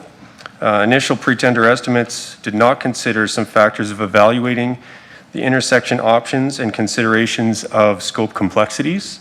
Part of the scope also includes evaluation of a roundabout option at Township Road 243, an intersection and pedestrian management and signalization related to the current Larev development. So some of those factors weren't considered in the initial estimating of the 100,000. So essentially, it's not 50% more, it's just the scope is different. And so considering that factor and the quotes we received under a competitive bid process, we chose the best option based on pricing and experience. Perfect, thank you. And sorry, when we went to seek those bidders, did it include this scope change or was this after the fact? The scope change was included in the initial pricing that was provided by the consultants. Where it wasn't included was in our initial budget ask. So once the scope was further evaluated for provision of to the consultants, then the cost came back more. If that makes sense. Perfect, okay, thank you. So I guess, okay, I'll accept that as you provided it. My next question would be, what alternate sources of funding could we take from as opposed to canceling the other intersection that was initially approved? I will defer that question to Mr. Boychuk, but first off, I did want to mention that there's really no impact to delay of the 241 project with relation to this decision, as we still have time in order to design and build within the required needs of that intersection. That's where the prioritization came in, is that we're not going to be building that intersection in the next few years. There's complications regarding alignment with, I think it's 34th Avenue, as well as property concerns in that intersection area. And there won't be a trigger to update that intersection. The only reason we chose to try to do all three this year was due to just trying to design the whole corridor at once. But once we started looking more at the complications of that 241 area, it became clear that there really was an efficiency in that, and there's actually a benefit to waiting and seeing what pans out with some of the alignment concerns that we're having there and some of the servicing issues that are coming down 34th Avenue. So that also led to the decision. Perfect, thank you. Thank you, Councillor. Yeah, no, I do. Nope, got that. Seeing no further questions? No, sorry, just waiting for Jay. Oh, I'm sorry, Jay's online? Yes, thank you. Sorry, I wasn't sure if the councillor was satisfied with the answer or not. Wasn't Jay was online. Sorry, Jay, wasn't where you were with us online. Please answer as best you can, please. Thank you, Mr. Mayor. So through you to the councillor, there is no financial impact to the municipality All three of these projects were identified as developer levy funded, so it's 100% developer levies. It would really only impact, so we could take more developer levy now and pay for it, or as Mr. Lewicki spoke to, focus on the two intersections that make more sense. It's not a matter of finances or dollars of what we need to spend now. It's not our dollars, it's the developer driven exercise. And so from that perspective, there is no financial risk or implication to accelerating the other one. It's more about capacity and what makes better sense at the time. Perfect. Thank you, Jay. I always appreciate your knowledge. Thank you, Jay. Thank you, Councillor. Seeing no further, the July 8, 2025 report be approved. Discussion on the motion. Seeing none, would you please initiate the voting process on the motion?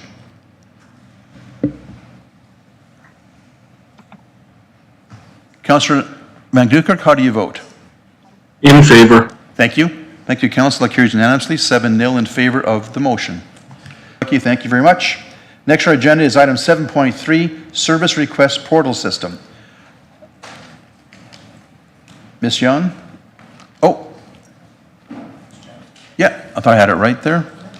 Yeah, I'm just waiting for the, okay. I'll be using, is right there.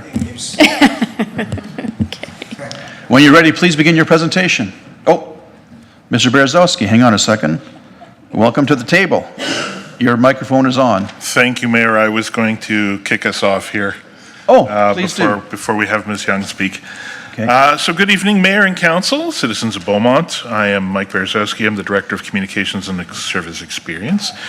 And it is our pleasure to provide a report on for Council's information about the processes for service requests. I'll give you an overview of the process for handling service requests, and following me, Janice Young, our Citizen Experience Lead, will share some data with you to give you a snapshot of the types of requests our team handles. So to start with, the Service Experience Office, the SEO, became operational last year to begin consolidating requests, the emails, phone calls, and requests from the online portal that the city receives across the organization. The office started with the Parks and Roads business area last summer, added business licensing late last year, and they are currently in the process of moving waste management requests under their umbrella. Other business areas continue to manage their own service requests for now, though over time most will be consolidated within the SEO as well. So to walk you through the process, a citizen could submit a request through the Report a Non-Emergency tool on our website, which goes into a tracking system.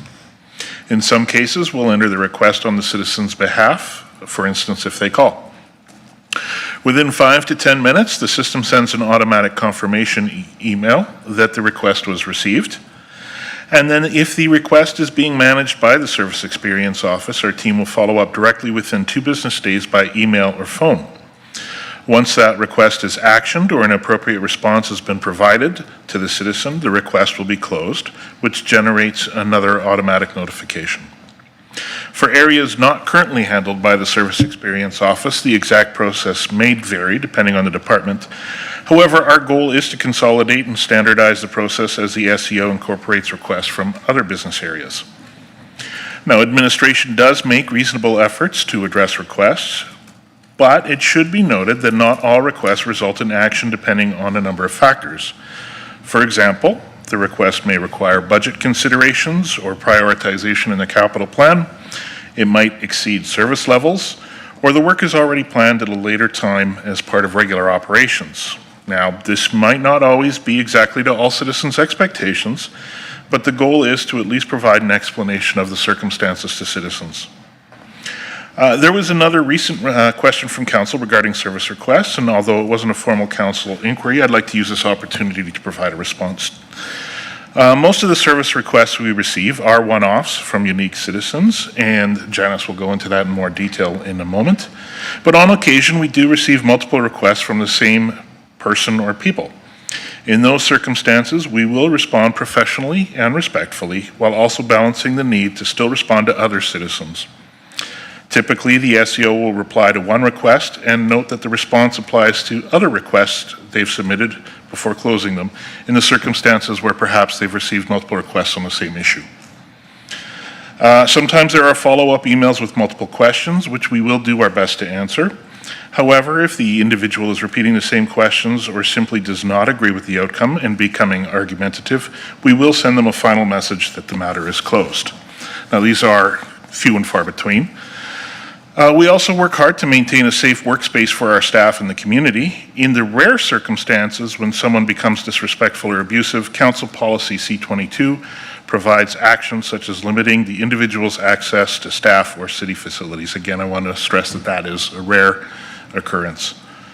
At this point, I'll turn the floor over to Janice Young to talk in more detail about the number and types of requests the SEO handles, and then we'd be happy to answer any questions that Council might have. Thanks, Mike. I wasn't aware you wanted to speak, so I'm glad you did. Thank you for that preamble. Appreciate that. And Ms. Young, you have the floor. Thank you. Good evening, Mayor and Council. My name is Janice Young. I am the Citizen Experience Lead for the Service Experience Office, which I will frequently refer to as the SEO. This presentation provides an overview of the service request portal system and highlights key statistics from the SEO between December 2024 and May of 2025.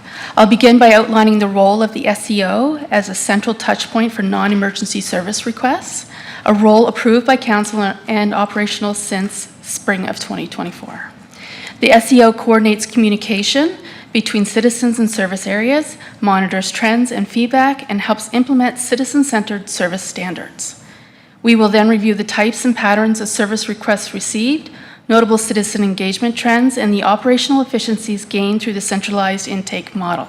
The data presented demonstrates how the SEO improves responsiveness, reduces pressure on operational departments, and supports consistent, respectful communication with citizens.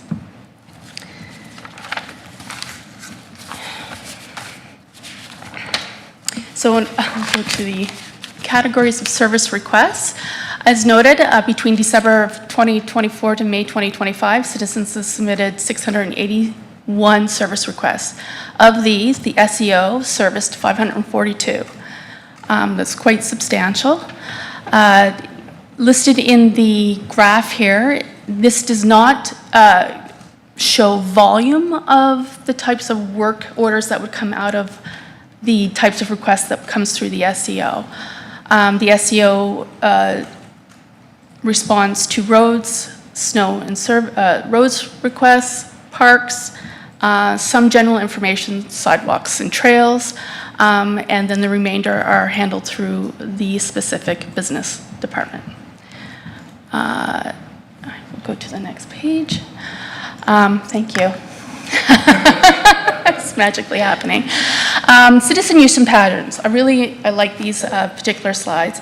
Between December of this past year to May of this year, 83% of citizens submitted one request. 19% of citizens submitted more than one request. So meaning there's a few people that are submitting more than one request on the same type of request numerous times. So overall, 19% constitutes around 89 requests coming through out of all the requests that we've received. Next slide. While most users engage the system occasionally, a small group of citizens submitted several requests on similar topics. Through the same time frame, one individual submitted 11% total overall for all the service requests. These were entered individually through online. Report of non-emergency tool often came through several times per day over several days, and generally related to fewer than a dozen unique locations. So they would submit a request on several locations, but then repeatedly submitted on the same location several times throughout that day. So our team quickly we rallied together and decided that we would wait out and see what these types of requests would come in, and then we would handle the one request, noting all of the service request numbers when we responded to the individual. Next slide. This one's quite interesting. In one instance, a single individual accounted for more than 25% of all pothole-related requests. Despite the volume of submissions, each request receives a standard response. Information is provided on when potholes are typically repaired, so through normal operational spring maintenance or the post-freeze thaw. We give them as much information as we can. Our messaging is clear, it's concise, it's respectful, and we're always in contact with our service departments to ensure that we're providing the most up-to-date information at that time. In cases where services areas determined that work was required, the request was added to a work order. Citizens were informed once the concern was scheduled for repair, and the service request was then marked closed. The work order remains open until the task is completed. I also would like to note that not all service requests that comes through the SEO ends up in a work order situation. We could be receiving just general information in terms of any of those categories that were listed above. Ultimately, at the end of the day, if it's not part of a regular maintenance, operational maintenance work, that would be determined by the department on whether or not a work order is made for that work to be complete. Thank you. Operational efficiencies gained. The SEO centralized intake model improves public service delivery by reducing the communication workload for operational departments and expediting follow-up with the citizen. Based on the volume of requests handled by the SEO between December of 2024 and May of 2025, Parks and Roads staff saved estimated 12.5 hours per week. That's quite substantial, I would say. I've had several of the infrastructure staff say to me the amount of time that they've gained back with not having to handle these types of calls is quite valuable to them. I'd also just like to do a side note, even though the business licenses do not come through the service request portal, the SEO does handle these types of calls. We manage the business licensing, and we've saved that department 20 hours per week, which is substantial as well. Thank you. Operational efficiencies gained. Service request closure times further demonstrate the efficiency of the SEO model. According the lifecycle data from the CityWorks Asset Management Platform and analyzed by the Corporate Analytics and Technology Team, otherwise known as CAT, SEO managed requests are closed within an average of 0.7 calendar days. Requests managed by other departments were closed within an average of 3 calendar days. So the citizens are getting a quicker service in terms of communication back to them. In some cases, some departments don't actually communicate with the citizen directly. They'll just close the service request. Thank you. And that would be it. Thank you, Mr. Young, for your presentation. Appreciate that. And with that, I'll open to members of council with questions. I'll have Councillor Penrod, followed by Councilman Tellenbus. My Christopher tree up right up here. So, Phil, you have the floor first.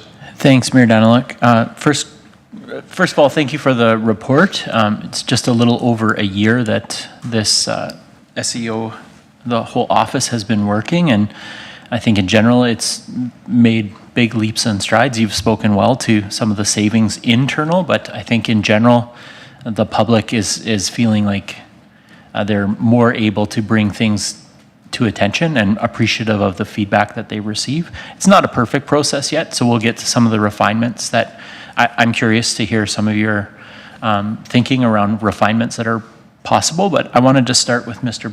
Berzowski. I know that you know the IAP2 chart like the back of your hand, but the rest of us don't, so maybe Ms. Naradin can pull up page 27 in the main report, 27 of 95. And so my question for Mr. Berzowski is, what's the intended promise to the public being given through the service portal and service experience office? I think my reason for asking this question is I think one of the areas where we have some room for improvement is that there's different expectations internal to the organization for what we're trying to provide with this service versus, is this 27? So what we're looking for is the chart that's kind of purple. And it'd be on the PDF, 27 of 95. I think I have the right number there. On the presentation, probably. Yeah, the overall PDF, it's not, it's from earlier in the meeting. Sorry, that was probably confusing for me to say. It's under, yeah, it's under the public hearing. Yeah. And it's I believe, the report from administration for the public hearing.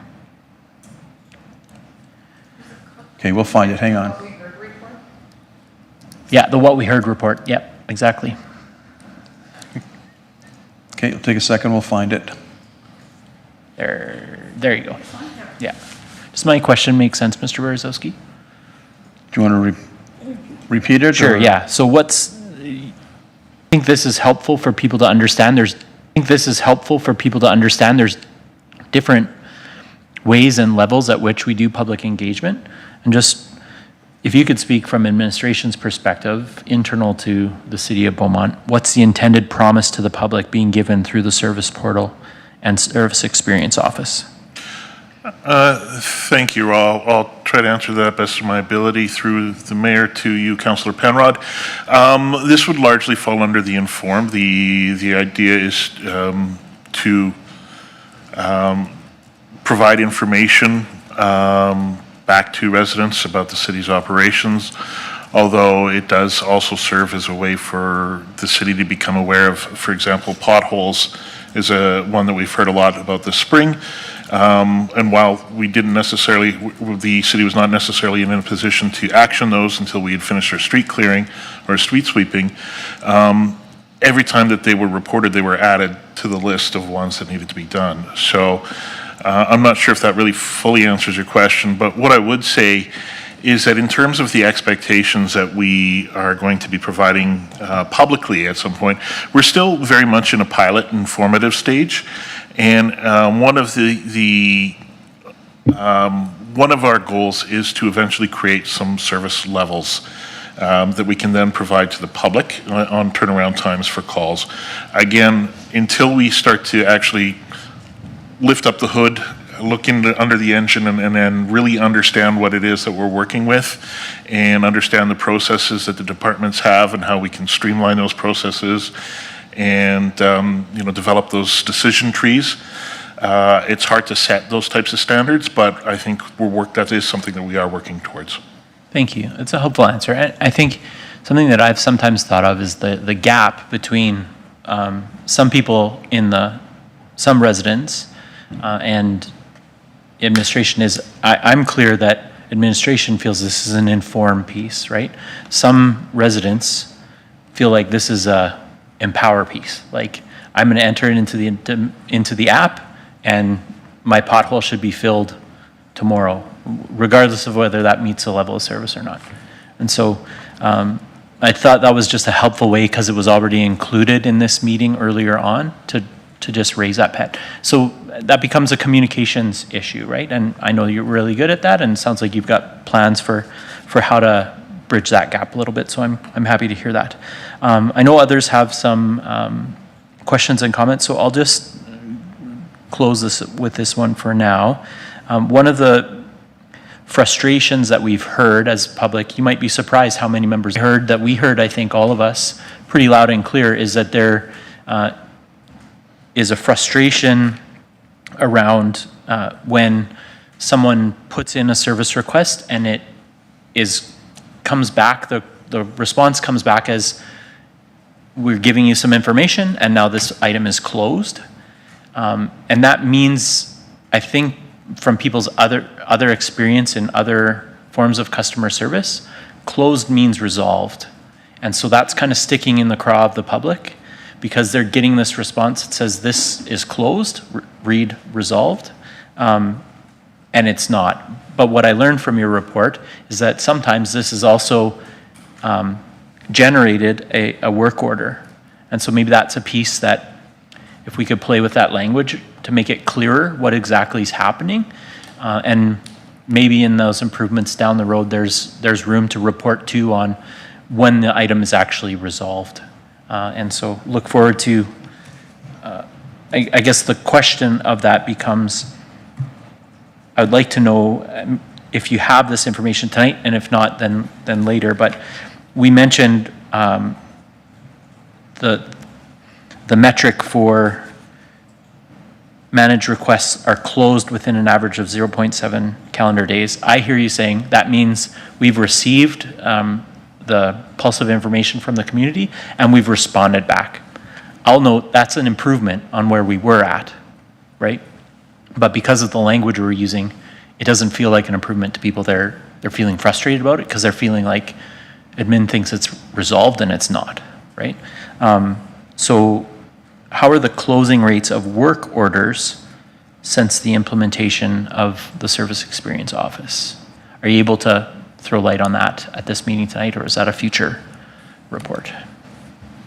That wouldn't be information through the mayor to you, Councillor Penrod. That wouldn't be information that I would have. I'm not sure that it's information that my colleague would have at his fingertips either. And if that is something that council did want more information on, I think it would require an inquiry or perhaps a notice of motion, depending on how much work that might take. But what I can say regarding that is that I think we are currently looking at the message in the automatic notifications that do go out to make sure that it, more accurately reflects the disposition of the request. That a closed request doesn't necessarily mean that no further work will take place. But I would note also that the Service Experience in their follow-ups with residents does make fairly clear if there is no further action, or if there is action that will take place at a later time. They make that very clear in their responses. Thank you. Thanks, Mayor. Thank you, Councillor. Councillor Markov-Swain. Sam, you have the floor next. Thanks for the report. The information, the stats, always interesting. Aside from the point that Councillor Penrod raised, I think generally what I find when I'm chatting to folks about this is that they don't know it's there. When they find out it's there, then hey, great, this is something that makes sense. And so I have it saved as a pin because I can't find it when I go on, right? And so I just have a copy paste and just hit send to whoever's texting or sending me a message or whatever. So we've got a great tool. Even on our top resources or our quick links, right? And I know there's folks looking at the data analytics and behind of what pages people look, and there's a reason why those things are there. But just thinking about how to make that more available online, easy to find, but also just curious around in any public communication around it. I know you've done a few posts every once in a while that kind of speak to that, but is there thinking around that, more of an awareness campaign, for lack of a better term, to try to push that out? I know that's time consuming and lots of other things that we're pushing out. You're managing all those sort of things, but we've put a lot of effort into this, and I don't think enough people know about it. Thank you, Councillor. Through the mayor to Councillor Markov-Swain, that's a good suggestion, actually, and I think it's one we'll take away and look at what we can do to make it more prominent or easier to find. It is at the top of the website, but sometimes it is like reporting on an emergency tool. It may not be the most intuitive, but it's something I'll take back to the communications team and talk about some potential ways that we could also promote this, whether it's through social media or the newsletter or what other opportunities may be.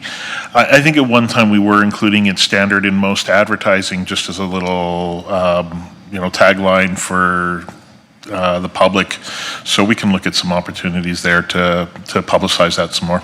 Yeah, and thanks. And I know it's on the banner, but I think that's the question that comes up is, I think, non-emergency or something like that. It's not intuitive to be like, when I'm saying use the service tool, they're like, okay, I can't find it, right?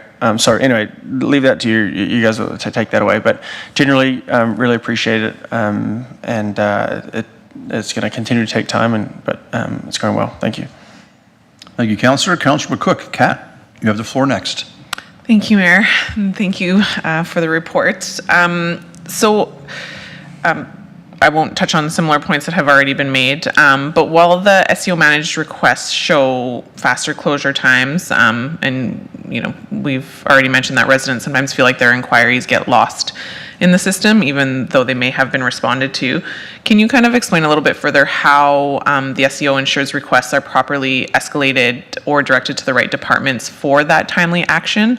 And again, for folks that might be listening, how are we communicating that back? Is that Ms. Young or Mr. Brzezowski? Ms. Young? through the mayor to Councillor McCook. Yes, so when we receive a service request that comes in through, we give them as much information through our knowledge base. So our knowledge base is built up through a discovery session with each of the departments that we work with, right up until the point of an escalation. So if there's something that we cannot answer or has some urgency to it, we escalate it to the Department of Responsibility, and then it becomes their issue beyond that point. We do relay that back to the citizen at that point. Okay, thank you. And then since we are still, somewhat in the pilot-ish stage, constantly improving and working on, is the SEO tracking any citizen satisfaction or follow-up rates kind of post-request? Do we have any of that? Because I think a lot of what we're hearing is when that closure happens and they don't feel like their issue is resolved, that the trust piece kind of falls apart. So just wondering how we're kind of wrapping that back around and kind of capturing some of the frustration so we can improve. Yes, thank you. Through the mayor. We do note that in our service request, and everything is documented. So in our emails, a majority of the service requests or inquiries that we receive are through the non-emergency portal. It is all documented through an email system, and then how we put it through our CityWorks program, if that's where it leads. We can assure you the SEO team are giving all of the information. The issue is that the citizen might not like the answer that they're receiving. Operational, what they have, what they can and cannot do, when the schedule is, when it's scheduled for, because it's not immediate. Because there is an expectation, it feels, that the work is to be done immediately. And that's just not always the case. Perfect, thank you. And I just want to thank, the SEO office and all the departments involved. I think for all your work, as well as residents who share their concerns. I think this is, the only way for us to continuously improve. And I think something that's missed sometimes in city services is that we are always having to improve. And it's always an ongoing process. And as we saw in the recent infrastructure report we had, most of our teams are managing more than double the workloads compared to just a few years ago without any growth in staff. And so this ends up affecting service levels, and that is communicated through what we see here. And while we work to manage and improve systems like the SEO, I just want residents to know that their concerns are heard, and that we are actively, working to kind of close these gaps between operational efficiencies and citizen satisfaction. So we are hearing them, and this is kind of that ongoing work piece. So appreciate everyone that has engaged. So we are able to give that feedback, and we can improve. Thank you. Thank you, Councillor. Appreciate that. Councillor Telebus, followed by Councillor Van Newkirk, followed by Councillor Barnhart. Nathan, you have the floor. Perfect. Thank you, Mayor. Want to thank you, first of all, for the customer service you and your team provide. Obviously, it's a tough industry, and it's very difficult, especially if you're not the SME and you're not able to provide that direct answer. So beyond your team and your staff, I do feel that there exists a gap in the process. And the reason I say that is because of the 100 emails that we've received in regards to this, as well as phone calls. And I think it's fair to say it is a pilot program, that's fine. But defining or redefining what close means, I think should be a priority that we work on. Because no different than if I call a store and say my fridge stopped working and it's under warranty, and they tell me they'll fix it in 3 months and it's closed, I'm going to be a bit frustrated because I didn't get the resolution I was expecting, and I have no idea when they're coming or if they're coming. And especially if it doesn't get resolved, then I'm even more frustrated, and I can see why folks input multiple requests if they don't see the resolution that they're expecting. It's not a staffing issue, it's a process issue that I feel like we need to redefine. And I think starting with our definitions would be a good point to start at. Second to that, I think capturing maybe some additional KPIs in the report would provide a little more clarity, and that's gonna kind of surround around what we actually put as definitions for closure, whether we go with resolution or closure, but determining that length of time, because putting 0.7 days for closure is very misleading. And again, at no fault to the staff, it's just a process that needs to be redefined. So yeah, that's all I have, and appreciate the work. Thank you, Councillor. Councillor Newkirk, Stephen, you have the floor if you're ready. Yeah, thank you, Mayor. I'm just going to try and sift through my comments here to not reiterate a whole bunch of the same, but I just want to start by saying that I do believe that the current SEO system and the way it's set up is the proper scalable system that the community needs. It is the product of listening and improving on collecting and responding to community concerns. Also, I heard tonight that there's continual improvements ongoing and coming to the system. But what I would say is, despite this, the experience that residents are getting from the SEO is still leaving quite a bit to be desired. Residents are remaining frustrated with the request process. Part of it is not knowing where it is, and Councillor Malkoff-Swain, as he stated, non-emergency concerns isn't as intuitive as it could be. But I think the biggest thing that council is hearing is the long delay between, potential closure, to Councillor Natellenboss's point of redefined closure, to actually having physical work completed. It feels like there's quite a disconnect between the SEO keyboard and the, shovel that is creating the solution. And that's to be expected, of course, but I don't think that is being reflected in the responses. So, the system, because of that, I think the system right now is being seen as dismissive and, providing more templated replies than meaningful updates.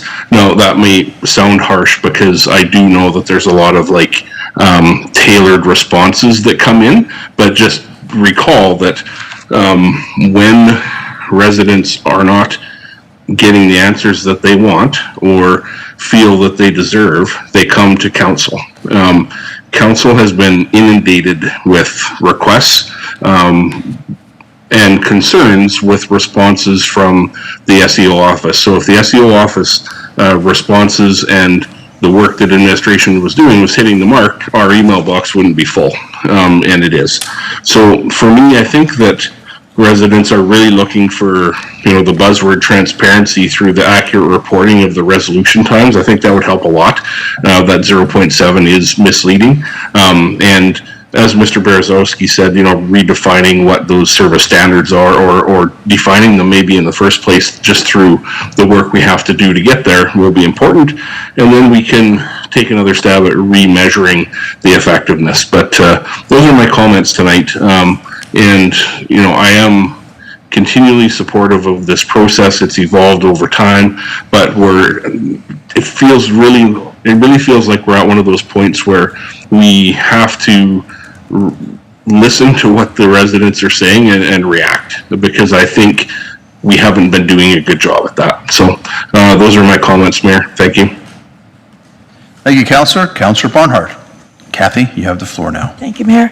Lots has been said, and I hope you're taking it the way I hope it's intended as well, is that these are all ways to make it better. And I think we're all, at least I certainly am a fan of it. I've used it myself, and I've also had to make 2 calls, so I might be one of those frequent flyers there. But the reason I had to do that was simply because it was being dealt with by someone else. And there was no reason not to do that. And I think it was important that citizens are empowered to a certain extent. And I do think Councillor Penrod is onto something there in terms of where we need to build the expectations that are reasonable, but at the same time, yes, we are empowering citizens by giving them an opportunity to give us their feedback, and we're certainly hearing their feedback, and there certainly is a learning from that. Noticing how much is about roads and snow and ice, we've heard that from as long as I've been on council. Those are the issues that we're always going to hear about, but now we have a way of tracking how big, where it's coming from, all the metrics that you've got here. That is my question in terms of, are we tracking this in a way that it's going to come back and help council to make decisions around budget? Is there a way of doing that? Because definitely saying it's coming from one or two people isn't helping us to deal with the issues that are underlying all of that. So I'm just wondering if there's any way, and maybe it's Mr. Berezowski who's ready to chime in on that. How can we actually use this information to improve on our service?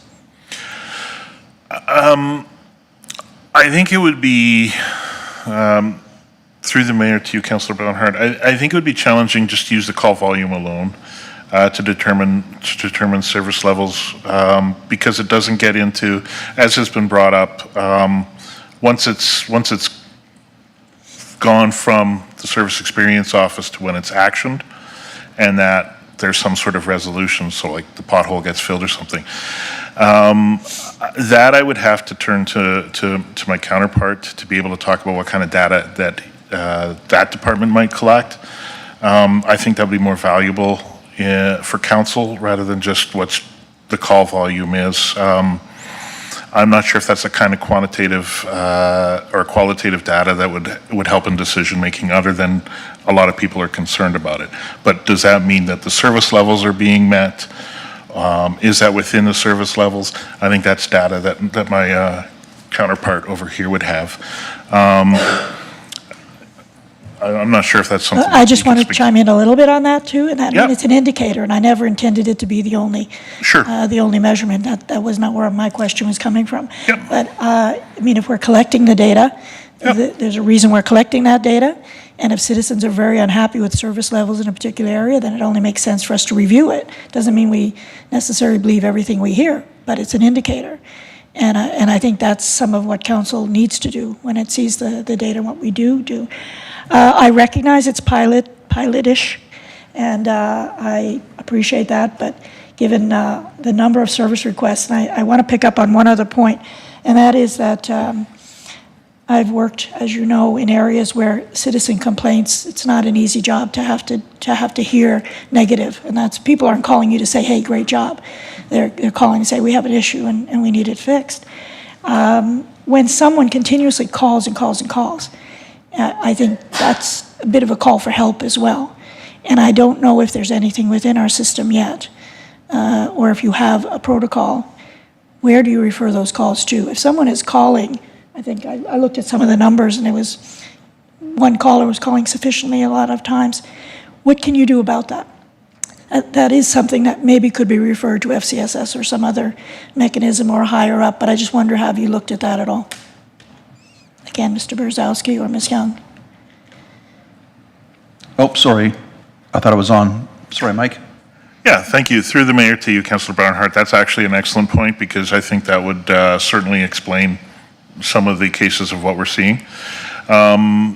We can certainly talk to our counterparts in FCSS about what is appropriate, with respecting, of course, privacy and all those other matters. But is there a way that we can do a warm handoff, or at least refer them to the services that may be available through FCSS? So that's something certainly we can take away. And I realize that's not what this report is about, but I do think that was a bit, it stood out, and I don't think that was the issue that we were really expecting to see there. But other than that, thank you, and I appreciate that you're working hard at it. Thank you, Councillor. Phil, one last quick comment, then I'll do a wrap-up and we'll move things along. Thanks, Mayor Daniluk. Because we dealt with it on the consent agenda, I did just want to pick up on we talked a lot about service levels, and I will push back subtly against some of what's been said around the public's frustrated with the SEO.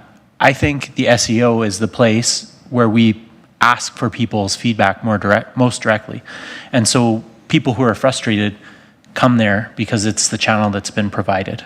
I think the frustration I'm pretty clear on, though, is not with the process, which is pretty good, could definitely be improved and will be, but is pretty solid. I don't think the frustration is so much with the SEO process. I think the frustration that we're wrestling with in the community is the service levels.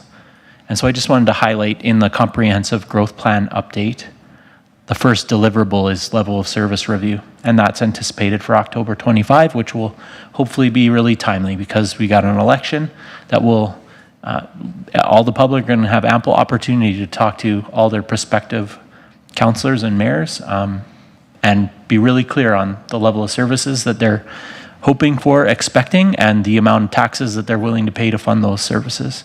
And then we're going to go right from the election into budget time, and that's where we're going to fund those service levels and do that hard work of trying to balance those two major pieces of people's willingness and ability to accept a certain burden of taxation to buy the services that they're looking for. So I'm glad to see that that work is coming forward, and happy to see that we've got good people tasked to bring that forward.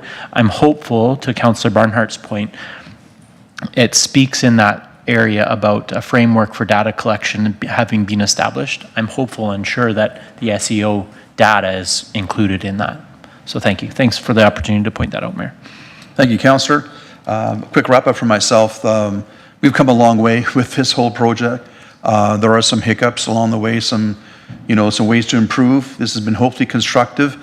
It's not easy to hear constructive criticism at the best of times, so hopefully it's presented in the vein you feel comfortable with.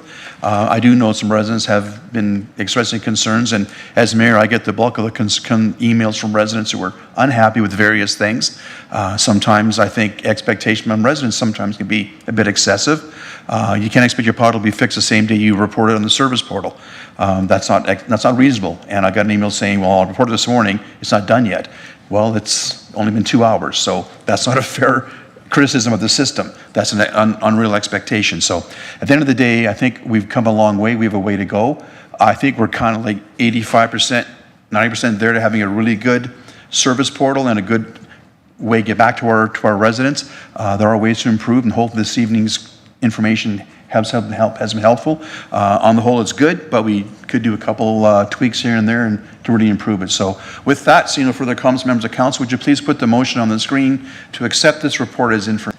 And I'll move that the July 8th, 2025 report be received as information. Discussion on the motion, members of council? Seeing none, would you please initiate the voting process? Councillor Van Nieuwkerk, how do you vote? In favor.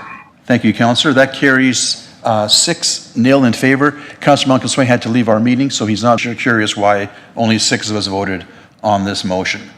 With that, I'll move on to our next item. Item 8.1, Councillor Inquiries, Response and Reports. Are there any Councillor Inquiries this evening? I'm not aware of any.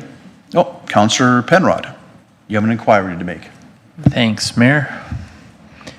And Madam Clerk, for your help to make sure that this was worded right. Please provide information on the following: clarification as to which standard takes precedence for mowing service levels around stormwater management facilities, which are mowed to 1 in 5 year high water line, and which takes precedence when there's also a path that runs adjacent to the stormwater management facilities. We've had an answer on that front that standard is 1 meter minimum mow strip along the path. Move on to our CAU update. Mr. Schwartz, I'll get your microphone going for you there. I believe it's on. When you're ready. Yes, thank you. And you see it up on the screen. It has wrapped up, and they had about 20 students and activities that came focused on from social students and activities that came focused on from social emotional growth. Highlights included vision boards and a bunch of other activities. So that was a success. June, as we usually see, is a lower attendance at the CBYC due to school and, of course, the playoffs. Pride in the Park was a success. Playoffs weren't, with over 100 attendees outdoors and 37 joining the youth center presentation. So far in June, there have been 300 program intakes. Economic development, business in Beaumont continues to grow. Q2 reported another decrease in commercial vacancy, so it's down to 8.7%.